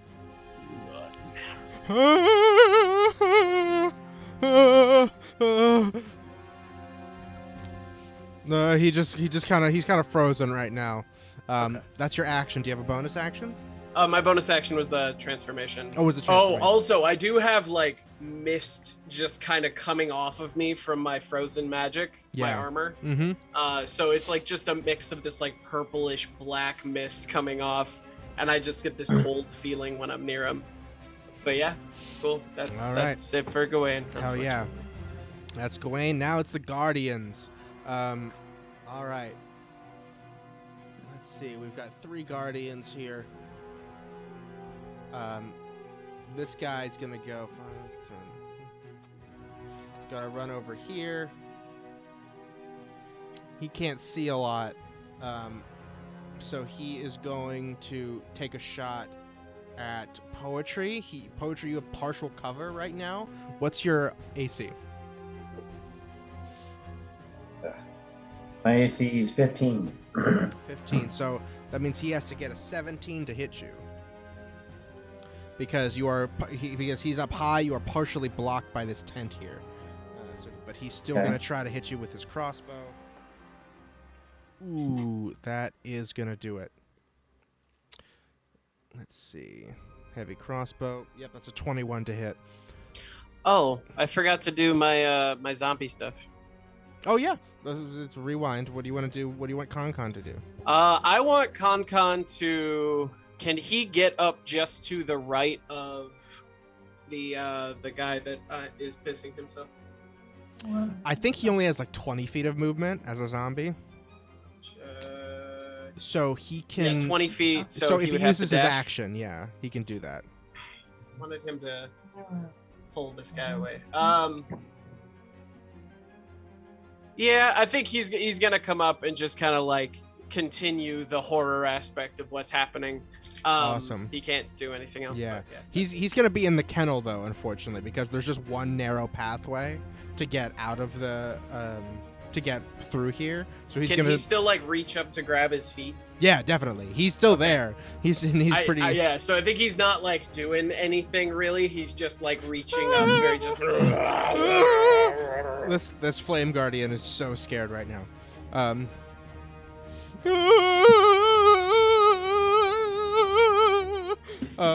Just not sure what to do. This guy is also going to. He's looking around. Oh, that's right. Damage. Poacher, you take 6 damage. All right. You Can feel I- a thud can I in your use- back. Yeah? Sorry. Can I use? Oh, it was in my back. So could I use a reaction? Yeah? What you got? You got catch missiles? I have deflect missiles. Yeah. Deflect missiles. Hell yeah. So you spend a Right. key point.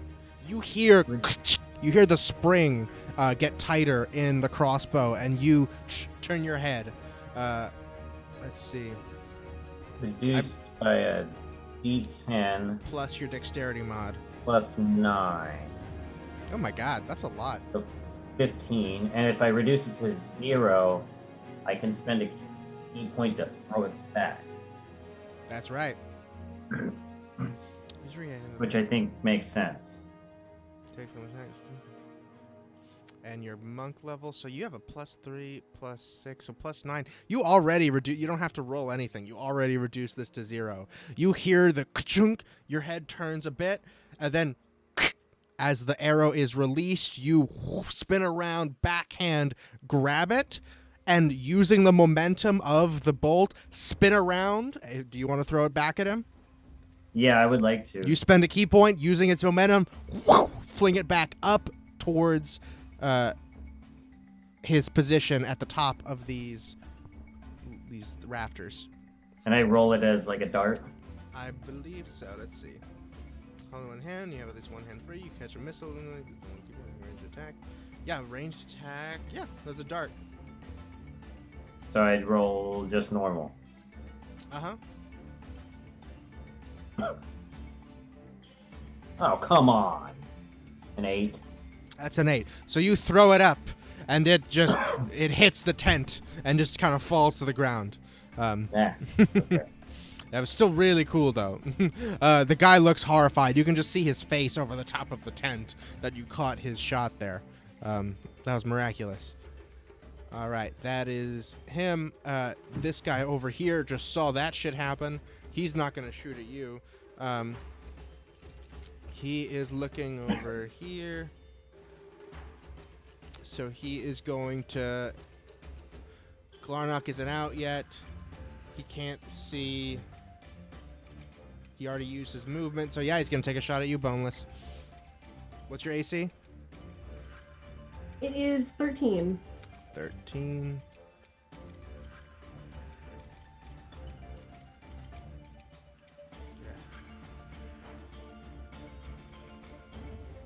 Goodness. All right, there you go. He gets an 8. Chunk. You feel a dart hit the crossbow bolt hit the ground right by your feet. Can I see him? Can I see the guy? Yes, you can. He's pointing I at you from above. I look up and go, no. Hmm? Stop messing with my head! Oh, little ranger can't hit anything. Oh, do your job. Mm. He's grumpy. That is 1, 2. And Vicious now, mockery. Now this guy, he is going to. He is very scared, both of Gawain, Con, and Glarnock. Because Glarnock did get that net 20 on him. I'm gonna give him a wisdom save to see if he's actually scared enough to just run away. Unfortunately, he's not. You see him, he's hyping himself up. He says, fire is eternal. Fire is eternal. Fire is eternal. and he puts his fingers to his lips. You see the dog's ears perk up. Go. Then he draws his sword. He rubs his hand along the sword. It ignites in flame. And he's gonna slash at you twice, Gawain. Cool. Give me that attack. First one is a 14. That's gonna hit, and he automatically takes 15 cold damage. Oh my god, that's so much. 15. He's going fire. It's eternal. His sword lights up. He slashes into you. Suddenly, his arms like fully freeze over. He's like, "Oh, oh! Fire's eternal. Fire's eternal. Fire is eternal." Oh. But he still does some damage to you. It's okay if you can't keep it up. It creeps up like his whole arm and towards his chest. That did a fuck ton to him. He's like, clearly he's like bitten now. His arm is shaking. He's not quite bloody, but that did a number on him. Let's see. How much did I take for that? You take 6 slashing damage. Oh, sorry. 9 slashing damage. 6 slashing, 3 fire damage for a total of 9. Got it. Cool. And he's gonna swing again. Bring it, bro. Do it. Do it. Hit me. That's 17. That's gonna hit. He takes another 15 He cold takes damage. He goes, ah! His other arm totally freezes up. He's like, ah! Now he is definitely very bloody. I told you you should have run. Fire's eternal. Maybe not. Maybe not. How much damage do I take? You take another 6. 6? Yeah, that's right. And this guy... Alright, my temp HP's got. Beautiful. He did something. Yeah, it didn't roll as well that second time. Let's see. And that's all of the Guardians. Next up, it is Mako. All the way over here. Cool. I have a silly little silly little idea. I don't know if it'll work. It came to me in a dream. Do it. Do it. You say this tower looks really shitty, right? Yeah. Okay. I mean, it's been repaired, but it's old stone. It's not super good. How tall is the tower? The tower is about I want to say 100 feet. It's about 100 feet. Okay. Yeah, to the tippy top, it's about 100. So it's about to the tippy top. It's about 100 feet. So when I was perceiving the third floor, right? What was the third? Yeah, the third floor, right? What was the distance between the two floors? So hang on. That I could have roughly tell. So this is the third floor. From the third floor up to the fourth, you mean? Yeah. Like, there's like a ceiling. About how far from the floor to the ceiling was that?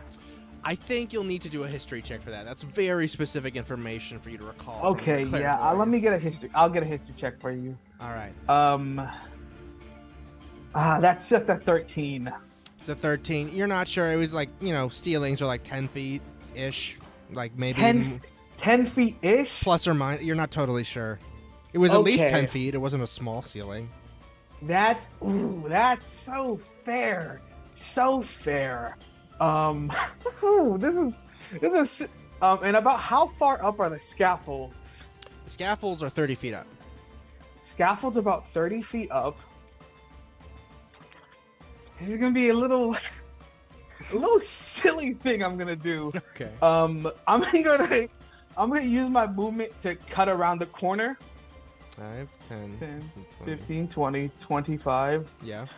Bring me a bit closer. 5 feet more. One more. So 30 feet right there. 30 feet, perfect. And let's see. That's 5, 10, 15, 20, 25, 30, 35, 40, 40 feet.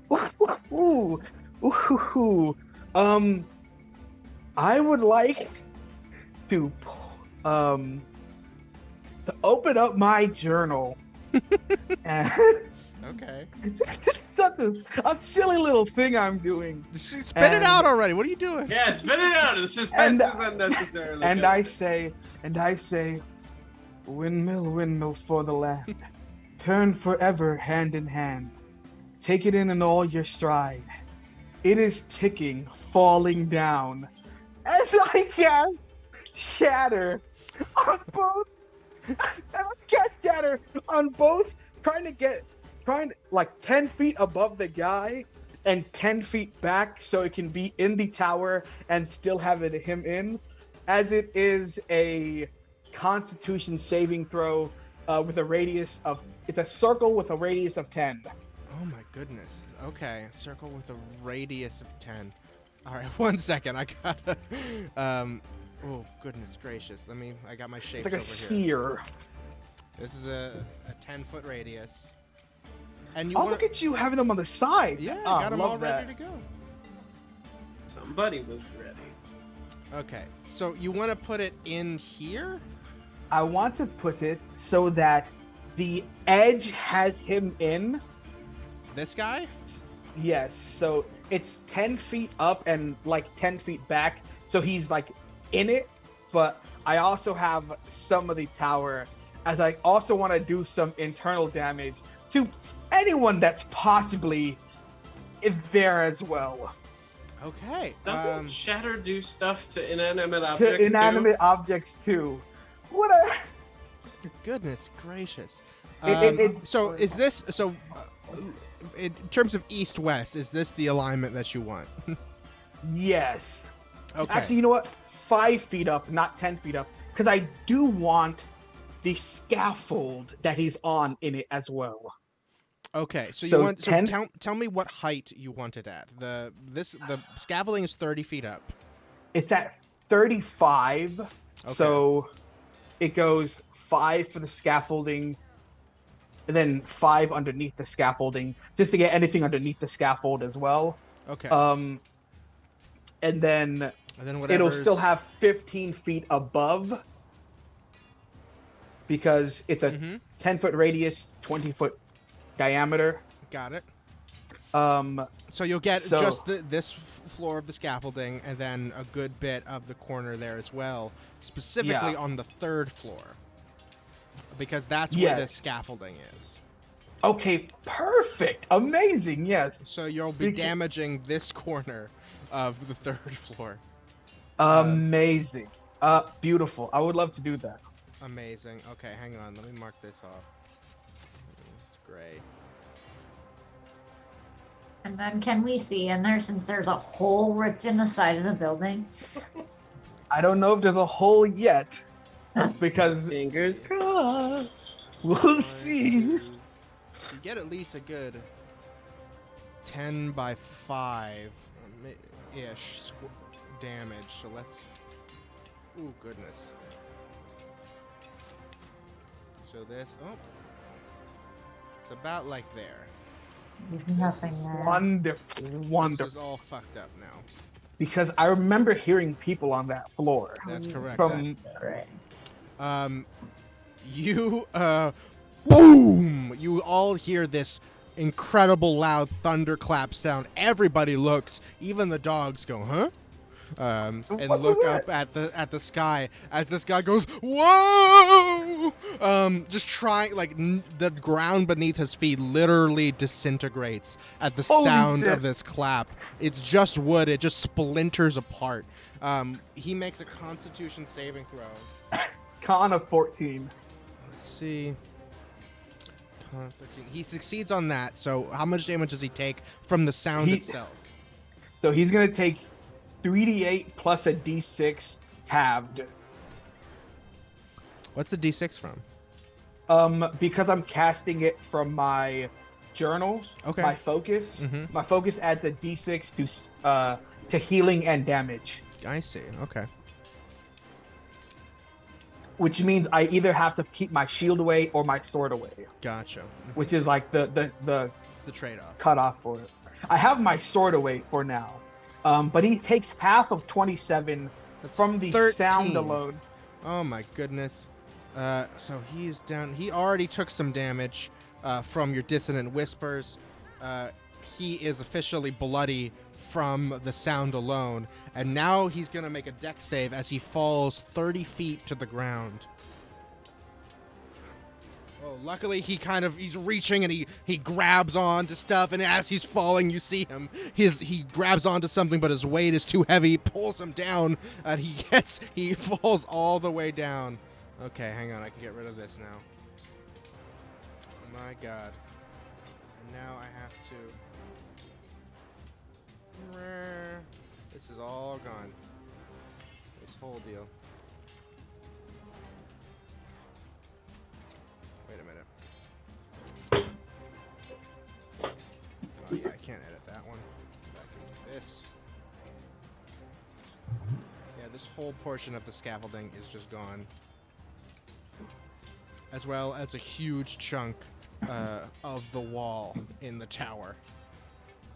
You don't know what goes on in there, but you hear shouting and commotion and some people got alerted to that. Sound of things falling. All right. That is beautiful. That is beautiful. He succeeds on his dex save, so he's going to take half of 3d6 of falling damage. That's going to be 9 halved is 4. Goodness gracious. He was already bloody. He's even worse. And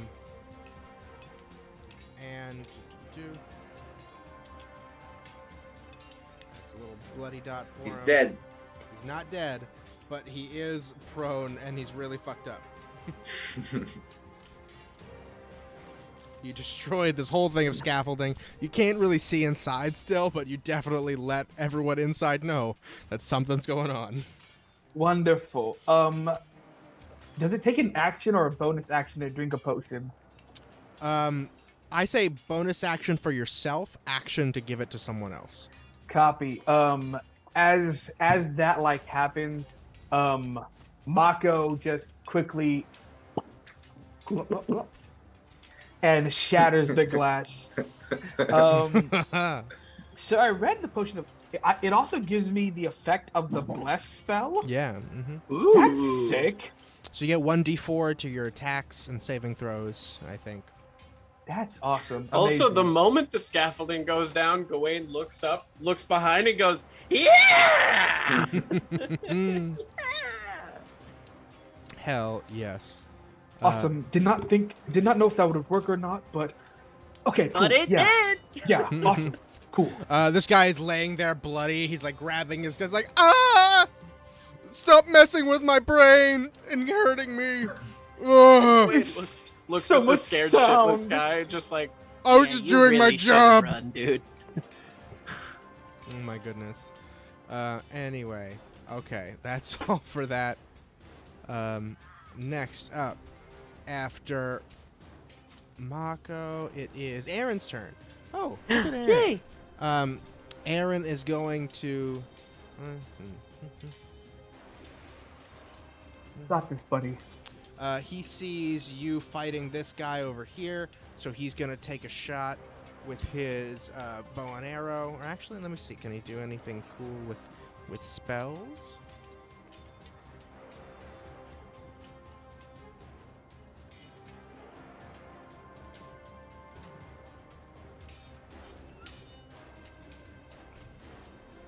No, he's just going to make a shot with his bow and arrow. Let's see. Which he's pretty good with.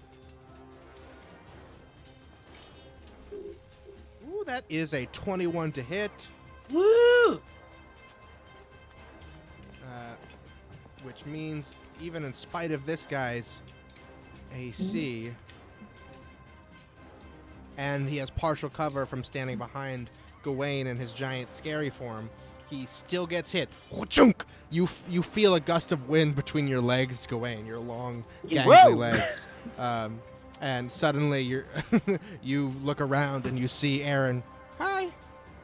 Sorry. Good shot. No, you did good. This guy pulls the arrow out of his legs like, "Ugh! I hate Seriously, this. dude, you should have run away. Like, this is... This sucks. This is the worst day of my job." I was so close to retirement. I just take care of the dogs, man. It's honest work. Sometimes you burn people alive, but hey, that's the job. and sometimes I freeze people to death, so... No, don't do that. Okay. That's Aaron. After Aaron, it is Esme. Um, And I guess I'll say he steps to the side so that he's not in your way. how high up is the scaffolding? 30 feet? Yeah. You can climb it. For sure. I would like to climb up there Okay, you and go then 5, 10. go look in the hole. Awesome. 15. So you can make it. Do you want to use your action to dash? Because. Sure. All right, cool. Then you can make it all the way up. That would be 45. So you can make 5, 10, 15. Yeah, you make it over here. You look in the hole. All right. What's in the hole? Let's see what's in the hole. You see a huge portion of the floor has collapsed. Suddenly, there are a bunch of people on high alert here. You see a strange creature that you've never seen before. He looks to be made out of pure, like, fire that is contained only by, like, floating pieces of metal armor. His head is made out of fire. His face just looks like a bronze mask. He wields a fiery hammer in one hand and a shield in the other. And they're all just kind of reeling from the giant hole that appeared and the damage that was done to the floor. It doesn't seem like any of them were damaged, though. Any of the people? Yes, Slash there are the 3. weird creature. Yes, there are 2 people and a weird creature. And I have no idea what this creature is. Some kind of fire creature. Okay. Well, I'll say you can make you haven't used, unless you want to use your bonus action for something else, you can make a history or nature check. We'll go with nature. Oh, what? It's a 10. A 10. I don't know what it is. Yeah, you don't. It's clearly some kind of fiery thing, maybe some kind of elemental, you're not sure. Okay. How I'm having deja vu right now. hard is this? Ooh. Oh, I did use my action to dash. You're right. Okay, I guess I'm done. That's all? All right. But you are up here on the scaffolding. If you really wanted to, you could maybe... Actually, no, there's no floor there. You can't really go inside. I would say you can maybe fit through the hole, but there's nothing for you to, like, land on, so that would be tricky. Let me see. Can I use my thorn whip to like pull myself to where there is floor on my next turn, since dash is my action? On your next turn, yeah, you could probably thorn whip that. You Okay, have to roll cool. for it, but that sounds cool. Nice. Awesome. That is Esme. And finally, taking up the last in the initiative order is Comnal and Ragnad. Yeah. Let's see what they can do with their little... I forgot they were here. Their Still little alive. druid selves.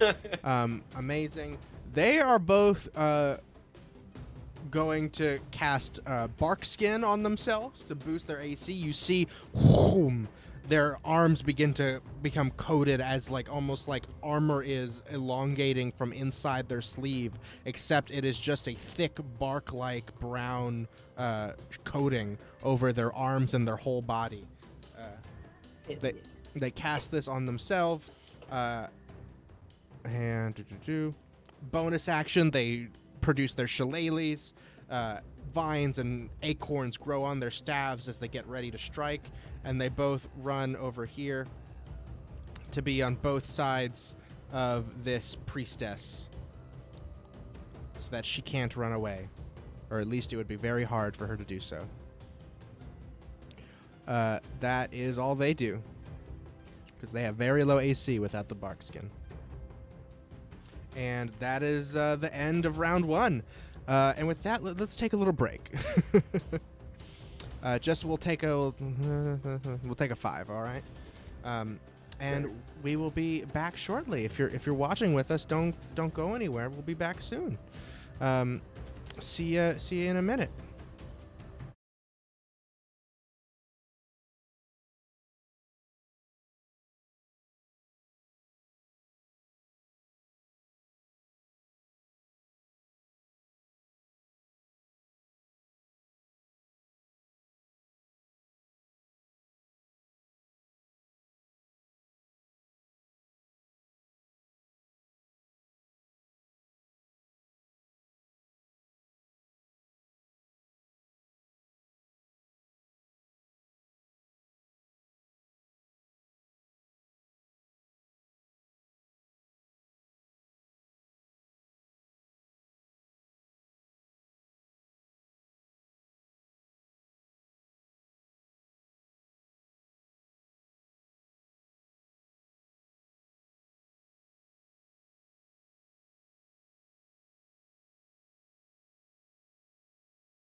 And we're back. We're live again. Sorry I didn't do a countdown that time, guys. But we're here, and we're going to pick back up at the top of the initiative order amidst all this chaos. Oh my goodness, the shit has hit the fan. And more people might be joining the battle soon. Let's see. We've got and because I need to roll for them. Got this guy.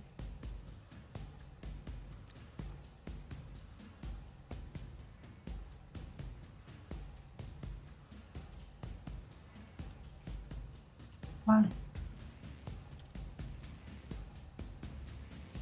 And then we've got new people.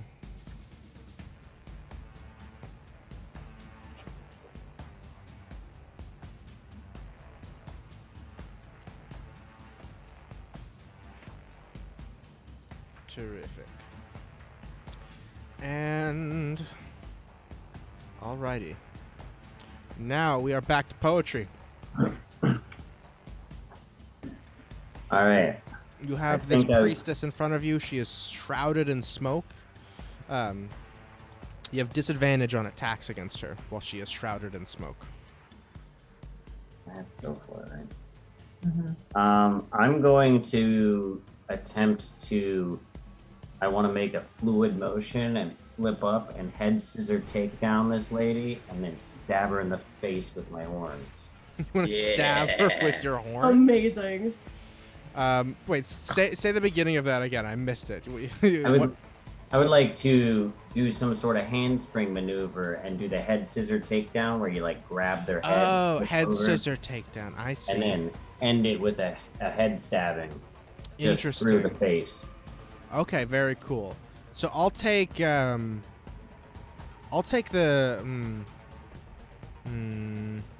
yeah, I'll say this. You can do an acrobatics check Okay. to try and get the takedown. Poetry going for Hurricanrana. Oh, I was.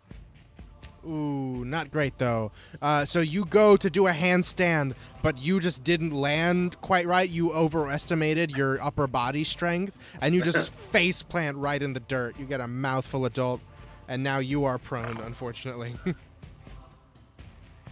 So, can I do anything as a prone? Yeah, person? I mean, you can still. I say. Power bottom. I'll say you can. Yeah, you can power bottom. You can stand back up. That'll be all of your movement, though, I think, because to do a handstand, fall, and then stand back up, that's all your movement, but you still have your action. That was good. Yeah, so She just I laughs. guess I'm gonna try to kill her just with one hand, just right to the throat again. All right, you have disadvantage on the attack. Yeah.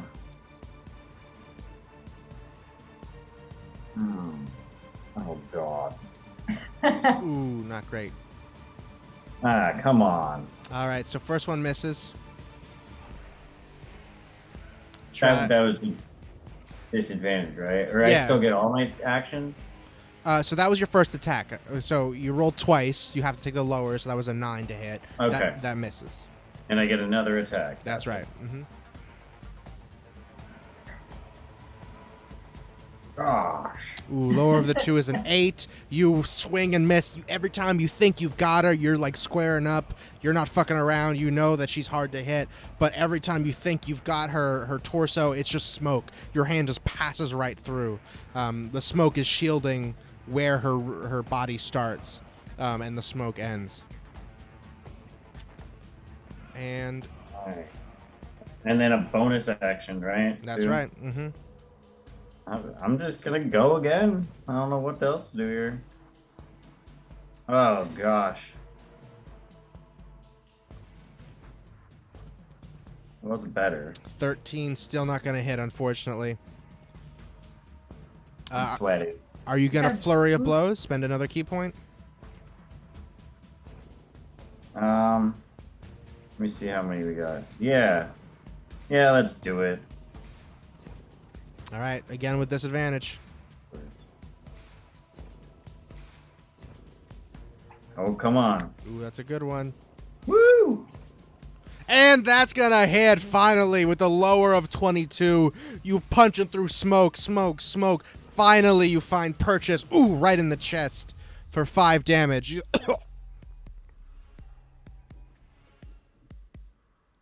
Gotcha. Lucky shot.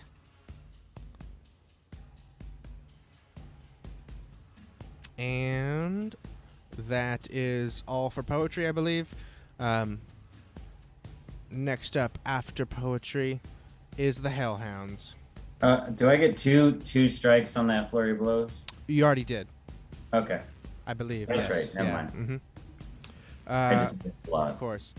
So the Hellhounds were summoned by their master, so they're gonna come. There you go. Let's go. 25. Do I get an opportunity attack? Opportunity attack. Yes, you do. Actually, I'm not gonna take it.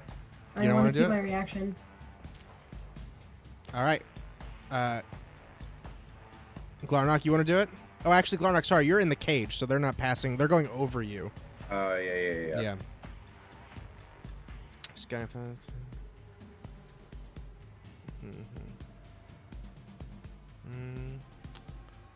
This guy goes. He can go. Yep, he can make it all the way over to around to you, Gawain. Let's go. All right, so one of them is going to attack Con. The other one is going to attack Gawain. You see their fearsome jaws, no longer glowing hot, but actually, let's see. Let's see if they're glowing hot. Oh, come on, please. Please, no. Please, no. No, not glowing hot. Okay. But still mighty ferocious looking jaws there. And they're going to try to... Ooh, that's a lot of damage if they do it. Let's see. That is going to be an 18 to hit Con. That is definitely going to hit. All right, second one is coming towards you. That's jacked. Second one is a 16 to hit you. 16 hit me, hits. He automatically takes 15 cold damage. Ooh, ouchie. He goes, "Ow, ow, ow." Let me see. Bad puppy. No. Down. You see the guard go, "Good boy. You did good. Good job. We're gonna kill that dog. Don't kill my dog." We're gonna kill that dog. You said you were going to befriend the dog and steal his dog. Good One of them. So I'm gonna that's kill the other one. The other one's dead. 14 damage for Con and 14 damage for you. Con is bloody. Oh boy. And you said how much for me? 14? 14 as well, yep. You take 7 piercing and 7 fire damage from their hot mouths. And this one took 15 damage. He's not bloody yet, but that certainly hurt him. From your... How much... Doesn't Armor of Agathis have a certain amount that it can deal out? Double check.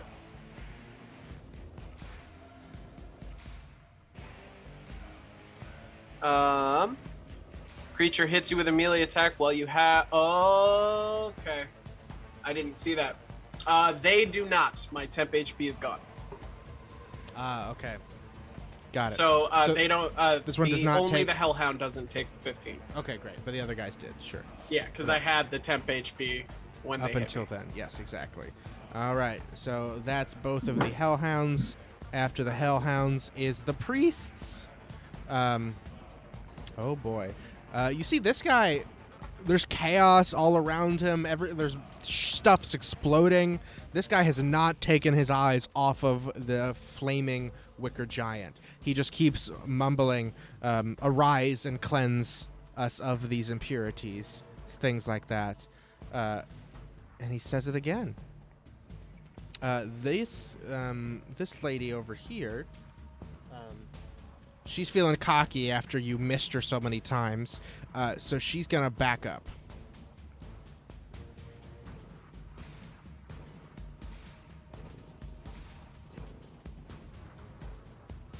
So, Poetry, if you want to use your reaction, you can get an attack of opportunity against her. Still with disadvantage? That's right. I'm over it. No? Is that... Yeah, sorry. Yeah, no, thank you. Sorry. No, thank you? Okay, got it. I heard I'm over it. I was like, I don't know what that means. Sorry. It's okay. I can't hit her. Gotcha. Let me make sure. Yeah. All right. She did make a con save when you hit her to maintain her concentration on that spell. It just she succeeded. But now the druids are gonna take their shots with disadvantage to see if they can do any damage to her. Let's see. We'll do with Ragnar first. That is nope, not gonna hit. Not gonna hit. Neither of them. Both of them swing with their shillelaghs, but make no contact as she backs away. She says, "I told you, we will burn you all." She raises her hands above her head. You see sparks starting to form in between. Suddenly, what looks like a meteor forms in between her two palms that are raised up.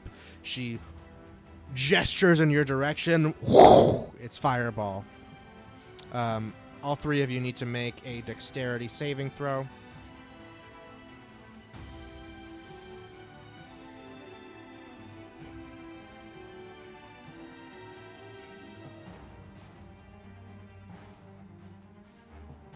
Where's my window? Oh no.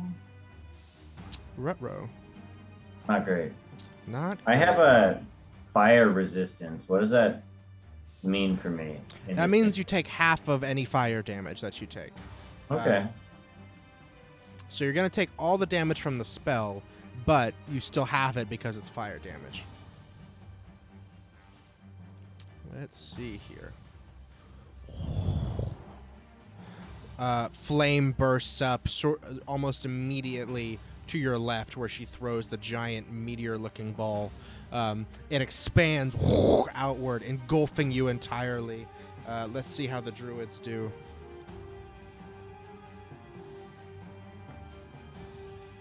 All right. Comnal succeeds, but Ragnar fails. Let's see. I'm going to roll this. It's going to look like it's coming from Gawain.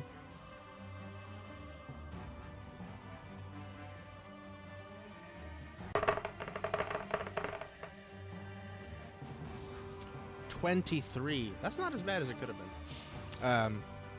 So you all are engulfed in this flame as this meteor explodes immediately to your right. Poetry. You see Ragnar gets burned really badly. She goes from not having been touched to being super bloody. Her skin is charred. Her clothes are tattered. She does not look good. Comnal takes half of 23, which is 11. So she's not bloody, but she is not doing good either. And you take also 11, because even though you failed, you take half. Yep. All right, that was this priest. This one continues chanting very weirdly. And let's see. That's both of them.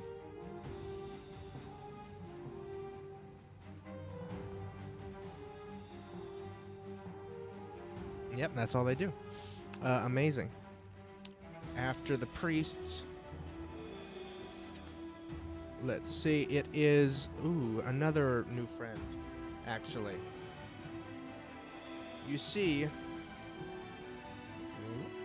a strange creature. I should say Poetry and, I guess, Boneless are the only ones that can possibly see this.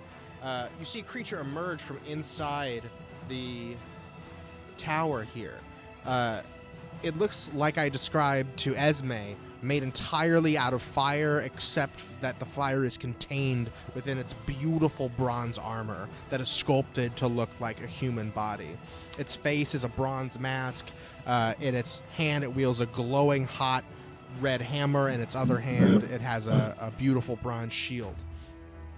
Emerges from inside.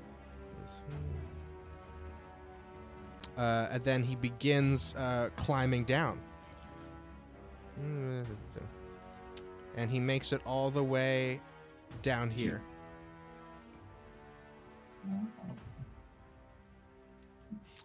He comes outside, and then I need to look something up real quick. I don't like that guy. Yeah, big no thank you. Make sure.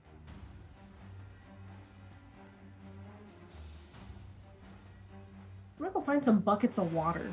Or just toss them on people.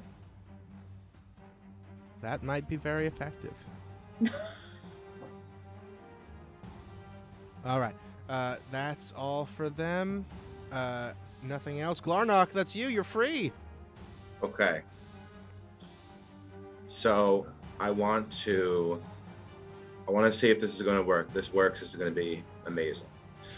Can I use my movement to go south 60 feet, I think? So you're inside, so you got to come out of here, out of your Okay. cage first. Okay. So that's 5 feet, and now there's a 10-foot ledge. So like Shit. you can climb up. It'll just use more of your movement to get Alright, up so- on the same plane with everyone else. So let's do that. Awesome. So that's 15 feet. That gets you up here. Actually, sorry, that's 20 feet. Okay. So then can I go south, 10 more feet? Yeah, you want to be 5, 10 right here? And then can I do a dash from there? Yeah, you want to use your dash action? Yes. Yeah, for sure. So- Where are you headed? All the way south. 5, 10, 15, 20, 25. You got 5 more feet. Left. All right, 30. That's your dash. You're right Oh, at the I'm not- feet of the wicker giant. Oh, I'm not closer to him? Shit. Now you're real close, but not quite. I thought I was going to be right up on him. Mm-mm. Um, Unless I miscounted. There's 20 because I wanted to use my hammering horns. Yeah, not quite. So- You're just 5 feet shy. Unless there's another way. Let me see if you go 20, 30, 35.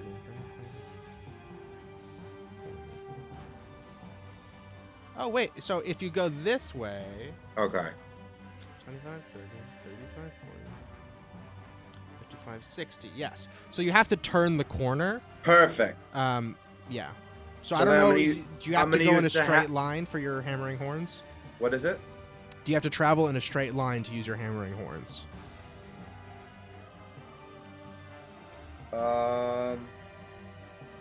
It doesn't say that. Okay. Then you're probably good. Okay. So I'm gonna try the hammering horns and try to push him into the wicker giant. Ooh, hell yeah. Awesome. They have to succeed on a strength saving throw DC 14. Sorry. So this is your goring rush. This is not your hammering horns. Well, no, the hammering horn says immediately after you hit a creature with a melee attack. Yeah, That's but part so you haven't done that. So that Oh yeah, doesn't- so the goring rush. and the goring rush, you have to move at least 20 feet. Wait. which I did right after Oh, you did. I Yeah, I dashed. thought it. That's my bad. I misread that. So yeah, no, you're all Okay. good. So Melee attack with your horns. so I make a horn attack, right? That's right. Or sorry. Yeah, I'll say you can knock someone with your horns. Ordinarily that would be in athletics, but yeah, go for it. Is it unarmed or horn? Horns, yeah. Okay. 21. 21. All right. So I'll give you the option. You can either do damage to him or knock him into the fire. You gotta What if choose he's because you can't do both. What if he's resistant to the fire and it just makes him stronger or something? I love the creativity. I know I don't want to take too much time. My intention was to burn. Okay, I'm gonna push him into it. All right. He gets knocked. Boom! You hit him so hard. He falls into the fire. He goes, ah! Cleanse us! Cleanse us of the unworthy! And as I push him, I say, "You wanted the flame. Now you get it." He knocks into the leg of the wicker giant. Oh boy, this is exciting.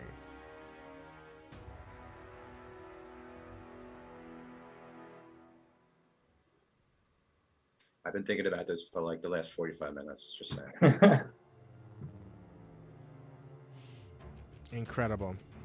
You see, he knocks into, he gets hit so hard, he crashes into the leg of the wicker giant. The leg of the wicker giant, it's huge. It's a 30-foot statue, so the leg is very big. It's like as big as a person, but he hits it so hard, he breaks it. You see the statue start to teeter. But before it does, you see the fire inside grows more and more wild. I'm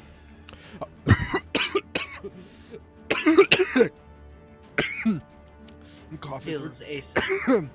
It's for dramatic effect. It's on purpose. You see the priest, like, fully prone on his back in the fire. See what you have done! You've unleashed the fire! You will be purged! This guy becomes engulfed in flame as the wildfire that begins growing bigger and bigger inside the wicker giant suddenly surges all around him, specifically to the point where he broke it in the leg. And suddenly, on the battlefield, you see a being made entirely of flames escape from inside the wicker giant. I knew that was a bad idea. But he was gonna do it anyway. That's true. He was gonna release him anyway. Is he at least dead? I'm gonna see. He takes a lot of damage from the creature passing through him. And I didn't roll yet for my horns for damage. Well, no, so no damage because you knocked him into the thing. Oh yeah, okay, never mind. It's okay.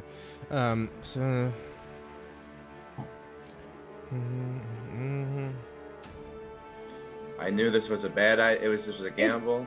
It's probably better that we have to fight him now because we're not. I knew he was going to release him. That was the second turn. If he got to the third turn, he was going to come out anyway. Or yeah. How did you know that? I mean, I'm guessing, but well, that's an accurate guess. That's incredible. That's exactly what was going to happen. If it's a second turn, if it's not going to happen, then the third. It's the rule of threes. I guess so. Yeah, rule of threes. That doesn't make sense. I assumed the third too. I was like, that's why I ran over. I was like, if I don't do it now, I'm not doing this idea. But yep. I didn't think it was going to release a fucking hell demon. So this guy takes a bunch of damage. He's not dead. He just gets pretty badly burned from this creature surging all around him. It looks like almost like the creature emanates from him because it engulfs him and then moves out from all around him, leaving him and his clothes on fire. So I'm gonna do a little. Sorry, everybody. No, I think it's probably better for us to fight it now because we're not all beat up. So this guy's on fire and he takes 15 damage. That's it. Okay, great. And that is your turn, Glarnock. All right. Now this fucking giant fire elemental is here. Good. Make sure there's nothing else that happens when he's around.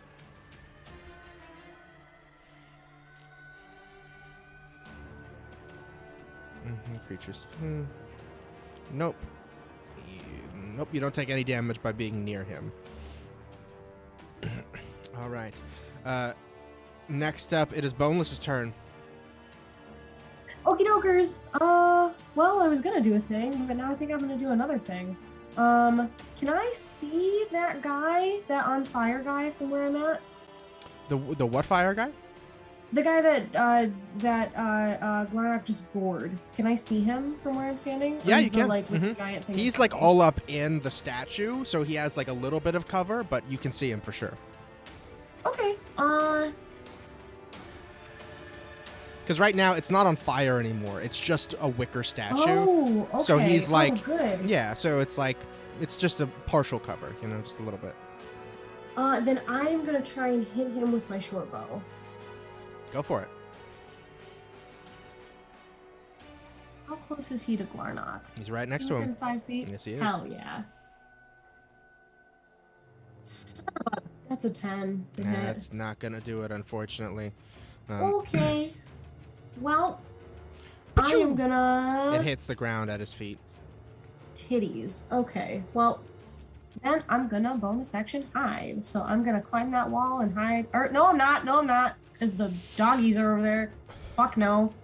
And again, this is down, so it's like you can just jump down into there. You don't have to climb. Yeah, but the puppies are in there, and I That's don't think I'm gonna hide from the puppies. Or I don't think I'll be, because I think they'll see me, right, if I try to hide in front of them. Oh, they're kind of occupied at the moment. True. You can hide in one of those cages. You know that those are there. Yeah, you can hide in the cage that I was in. Mm-hmm. Okay. If I'm you gonna want to. hide in the cage, but I don't wanna close it. Oh, of course. No, he knocked it clean out, so there's nothing to Oh, close. nice. Okay, It's I'll just hide in a the cage. hole. Fuck it. So it is You 10 can- feet down from, so you can just jump down. That doesn't cost you anything. It's 5 feet, 5, 10, and just you hide in the same cage that Glarnock was in. Yeah, nice. Give me a stealth check to make sure nobody sees you go in there. 17. 17, and let me just check out these dogs to make sure they're not super Oh, your perceptive. puppies. Can you heal? Can I heal myself? Unfortunately, no. And I can't heal anyone else. I am useless in that regard. But we've got a bunch of druids, so. Nope. Yeah, nobody knows where you are. Yay! You I am the disappear. mist. You are the mist. You're hidden very effectively. That's your turn, yeah? Action, bonus That's all I can action. do, yep. Very good. After Boneless, it is Gawain. There are far too many people around me, and I don't like it. Yeah. So, Gawain is gonna move up up 5 feet, Good to hear. taking that opportunity attack from that guy. All right, he's going to try again with his flaming sword. And he only gets one because it's opportunity. Ooh, that's going to be a 22 to hit you. It's a what? 22 to hit you. That doesn't hit. Does not hit? I'm just kidding. Uh-huh. Just your little face was so cute. Like, Uh, what? Uh, I gotta get away with this? huh? Yeah, how much damage do I take? That is going to be 2, 3. That's going to be 6 damage again. Okay, alright. I'm not quite bloodied, but I'm really close. Not bad. Not good. And then Gawain is going to, he backs up and is just going to fire off a thunder wave, Ooh. hitting all of them, including Con. Oh, poor and I think, Con. and Gawain even goes, "Sorry, Con." But it's a Rip. little bit different in that when it comes out, it's instead of thunder damage, it's like this dark necrotic at force energy that shoots out. Mm-hmm. So I'm going to switch it to, instead of thunder damage, it is necrotic, and I get an extra damage dice. Hell yeah. But What- I need each of them to give me a DC 13 Constitution save. Is it a 15-foot cube? It is a 15-foot cube. It'll cover both Hellhounds, Con, and the Part the of- guy and that scaffolding. And the scaffolding, yeah. Which Esme is up on right now. Oh shit. So they're going to make con save. You said 13. That's okay. I want to get down anyway. Mhm. She's ready to get down. Let's see. Hellhounds, con save. I'll also roll for my zombie friend. Ooh, that's one Hellhound fails. That is 2 Hellhounds fail. Ooh, that's a nat 20 for Con. Oh my god. Incredible. It's the Nat most 20. I mean, he's not agile, but he's so sturdy. He's thick as a rock. Now the guardian. Can we say he took quarter damage because he got a nat 20? No, he's a zombie. All right. And all 3 of them failed. So roll your damage. Boom. That is going to be 3d8. 4, 2. That is 10 necrotic damage. 10 necrotic damage to all these guys. And it was a thunder wave, right? It's a thunder wave that I switched to necrotic. Do they still do the They push still back get thing? pushed back as well. Yes, Oh shit! 10 feet each, 5. except for Con, who catches the puppy. I'm gonna say he catches. You want him to catch the. All right, with the nat 20, he can catch the puppy. He catches the puppy. Ah! It he just takes hits him, and he just does 5 not damage. move. Is 5, 10. Also, Con is so bloody, but still just so sturdy. So sturdy. This guy drops unconscious from the boom that he hears. He gets knocked back, and this area that this path around the kennel is so narrow that as he drops unconscious and gets knocked back, his body just falls down here into the ravine, leaving you an open path to continue onward if you so choose. Gawain bows. These Thank you, guys thank you. all took the damage. You're Con plotting from somewhere. did Con take the 5 damage? Yes, Con took the 5 damage, and they are at 3 HP. Amazing. You feel, Esme, you feel that you hear a boom, a loud thunderclap, as the scaffolding beneath you begins to shake. It's not going to hold you much longer. Also, bloody I mark. would like Con while holding the puppy. Let me see. I don't want Con to make an animal handling, but I kind of want Con to just restrain the puppy completely. Just make it so the dog can't go anywhere. Oh yeah, he can do an athletics check. Okay, let's do that. It's a +1. Let's see what happens. That's a 3, so 4. Let's see what the puppy gets. Very sturdy, but his arm falls off. Just butchunk. Can't do it. Let's see. Yeah, he God, I'm sorry, but like, okay, all puppy right. gets a 10. He's free. What are the odds that now that their master is dead, that as a free action I can try to be like full on Velociraptor this shit from Jurassic World? Not free Oh my action for God. sure. Whoa. Definitely not. Whoa. Hey there. Whoa.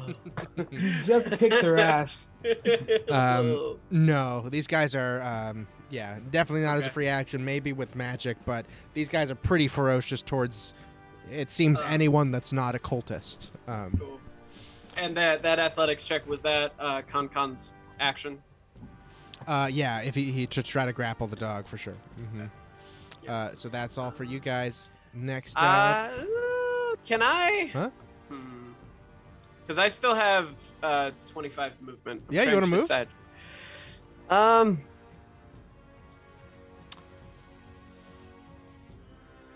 Yeah. I took a big hit. I kind of want to. You know what? Gawain is going to take a risk here and is going to climb the scaffolding. You know, you just broke it a lot. Oh, I broke it a lot? Oh, Yeah. I didn't know I broke. I thought I just like shook it. Okay. No. It's like, it's coming down soon. Oh, lovely. Because Then I where wanna you run hit it was forward. right at the bottom. I where- want to run forward then. Okay, cool. 25 feet gets you right here. Okay. Psst. Hey, I launched the puppy. Just like, what is that? Oh, did the puppy got launched into the pit? Yeah. Okay. Mm-hmm. He got thrown back into there. Yeah, Gawain is just fucking Mm-hmm. And then I want Con to follow me best he can. All right. Actually, no. I heard Boneless. Con is going to go and defend Boneless. You don't know where Boneless is, unfortunately. it comes from somewhere. Look, What? I didn't like see Boneless hop over the ledge. Like I was looking in that direction. No, My that's stealth the was really stealth good. is too Oh, good. Yeah. okay. Mm-hmm. Then yeah, Con just like Con, get up here.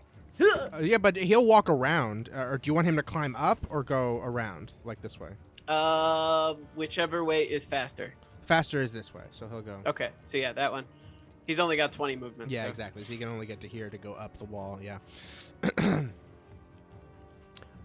So that's all for you then. Yes, that is all for me. Also, I do have to take off. You gotta run. No worries. Thank you, Alex. We'll see you next week. Hopefully. next week. Do with my character what you will. Just don't kill me. God. Yeah. We'll see. All right. Bye. We will wrap up soon, guys. Just want to get through the rest of this round. All right, next up, it is the Guardians. This Guardian is unconscious. We got any more? We got this one Guardian that's prone. He is going to stand up. Boop-a-dee-boop. Hooray! Who does he see? This guy, he sees Poetry over here. He just fell the fuck off of that scaffolding. And he's gonna come over to you, Poetry. And he is going to, as a bonus action, light up his sword and take 2 strikes at you. What's your AC? Is it 16? 15? Hang on, 15. I wrote it down. 15. Alrighty.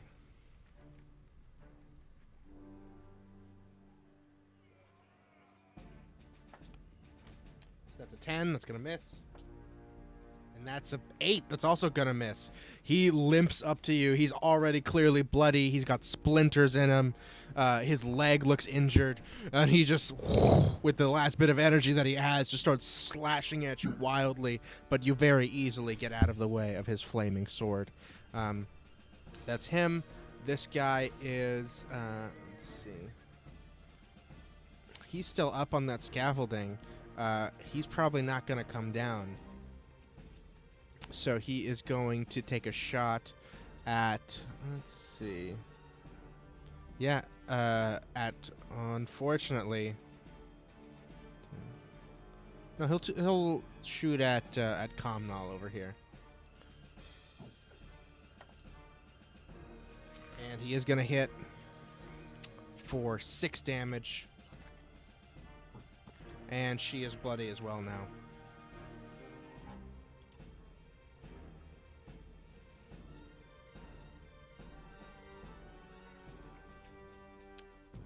Alright, that is those 1, 2 Guardians. That one's dead. And now, more friends are going to come out.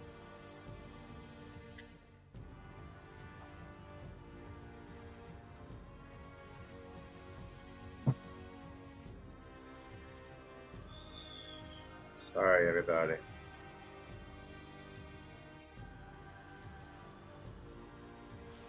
And these guys are going to... They can only get about half the way down, even while dashing, because they're coming from inside. So these guys are on their way to join the fight. And that's it.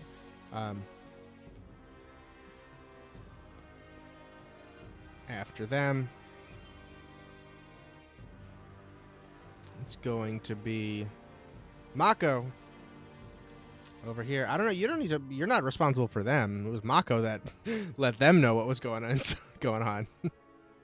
Amazing. Let's see. Klarnok freed the fire elemental, but Mako told everyone inside there was a threat. Awesome. So,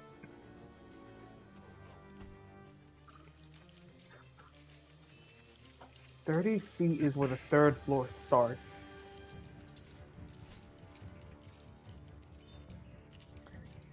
I remember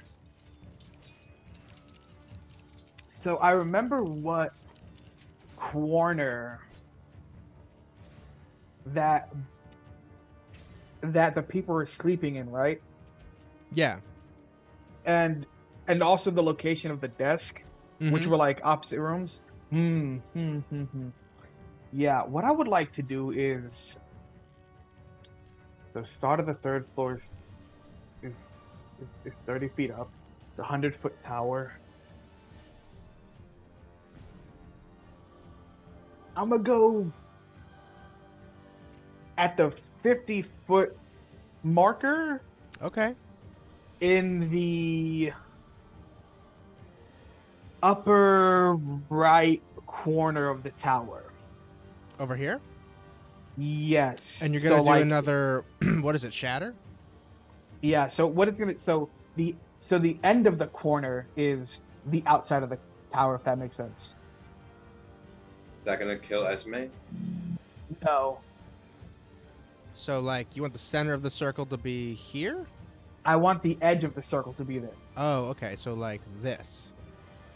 Yeah, And tell me, how many feet up do you want it?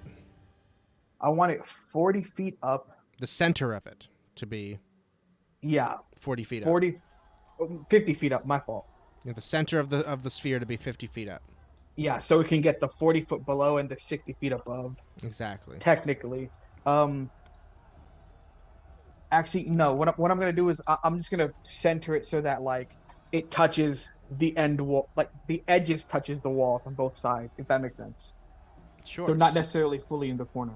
So like this, more like. Yeah, that works. Got it.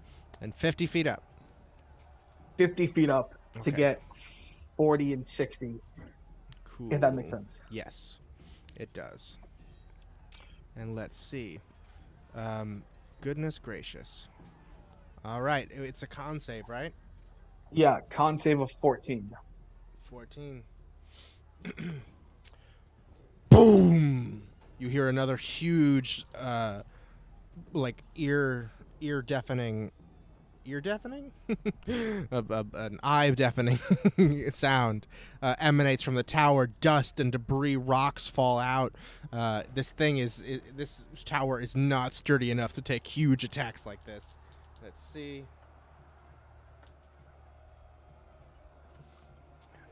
I'm gonna roll the damage, and then it's half. If anybody was hit, they take half. But it's gonna be 3d8 plus a d6. All right, yeah, roll that damage. Okay.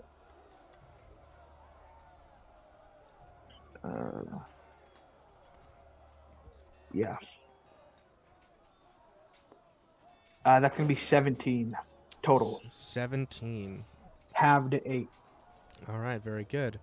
You don't know what goes on inside, but you definitely do some damage to the outside of this building and its structural integrity. Let me do some math here. That's right. Esme has a grappling hook. Do you? It's a grappling hook. I don't. They have a thorn whip. Yeah, I have my sword whip. I don't think I have. What's the tower made out of again? It's rocks, right? It's like stone. It's stone, yeah. It's feldstone, I believe. Okay. Oof.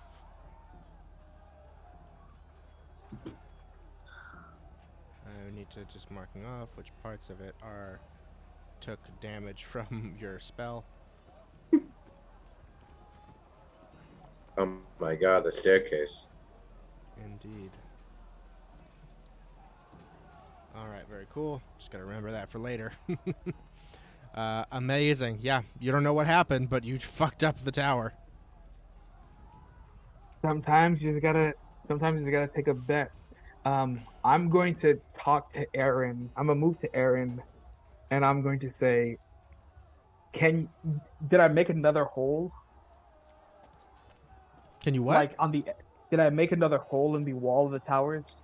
No, no? most of the damage was inside, so the whole thing shook, and some stones fall out, but not a hole like you did when you put it right on the outside. Okay, cool.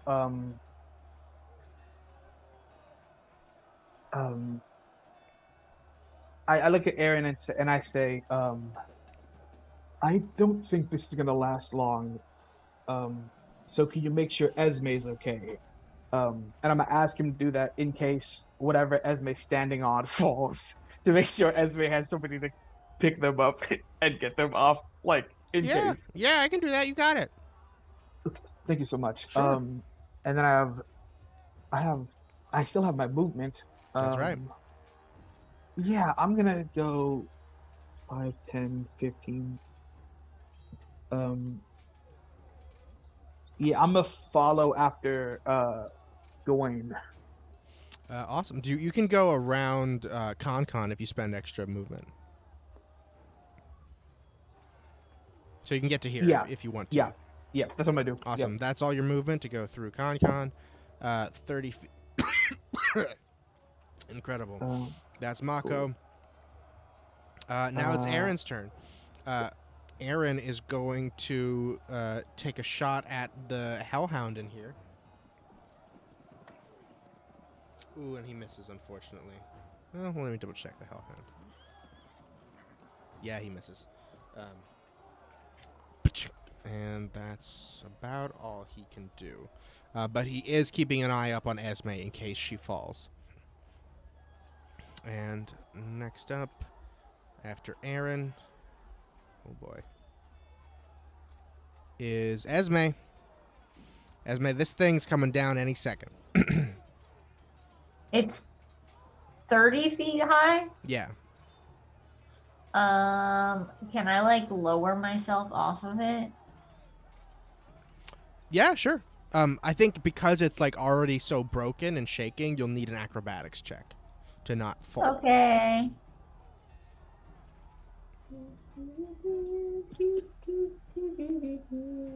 14. 14, sure. Which way are you trying to go off it?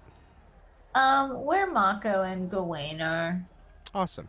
So I'll see Give me a boost, gang. unfortunately, it uses all of your movement, but you can get you leap and swing and do some crazy tricks to get down right in front of Gawain. Okay, cool. I cannot quite see the giant fire demon thing yet, right? Oh 'Cause no, that's there. you can. It's big enough and moving enough that you can see How bits and far pieces is of it. from me? 5, 10, 15, about 30 feet. I would like to use or cast Create Water. Ooh. Using my 3rd level spell slot. Yeah. To create it's 30 gallons of water in a 30-foot cube. Oh my god. I just want to douse him. 30 gallons of water? 30? No, because it starts with 10 and No. then it's 3rd level, so it's I read 20 30. more than that, so 30 So gallons. you're doing a 3rd level create water. Oh Yeah. my god. So you douse it. Suddenly Glarnock and Comnal are just surrounded by steam. It just erupts in like this explosion almost, with this intense heat meeting this sudden burst of water as you submerge this fire elemental in water. Let me see something here. This works. Oh, I feel like it's gonna be good. It takes 30 damage. Yeah! Yeah. Is it dead? It's not dead. That's No, not even honest. close. I keep on going for the one kill. The No, one hit kill. you just made it angry. Oh, That's kind of what I thought. Okay. Mm-hmm. Cool. It took 30 damage and it's angry? Yeah, it goes. It roars like a fire. Oh, I'm probably It screwed. almost looks like it's talking, but you can't tell. What's it saying? Can I hear? Yeah, I don't speak that. Yeah. Same. Yeah. No, I get it, bud. Fire element. Fire demon elemental. Indeed. I totally understand. I get it. That's Esme. Good job, Esme. Now it's time for Comnad. They are they're both pretty bloody, and they know that they're not gonna be a lot more help here. So Comnal is gonna disengage.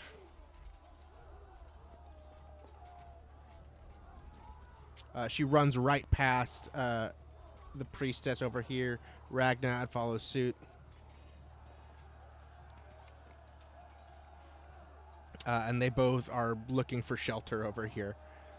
That's what they're going to do. And last but not least...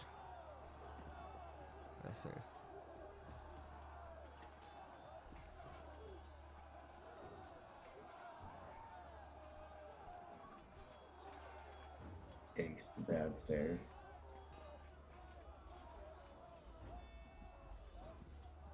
Great. Somebody else. Someone else is coming.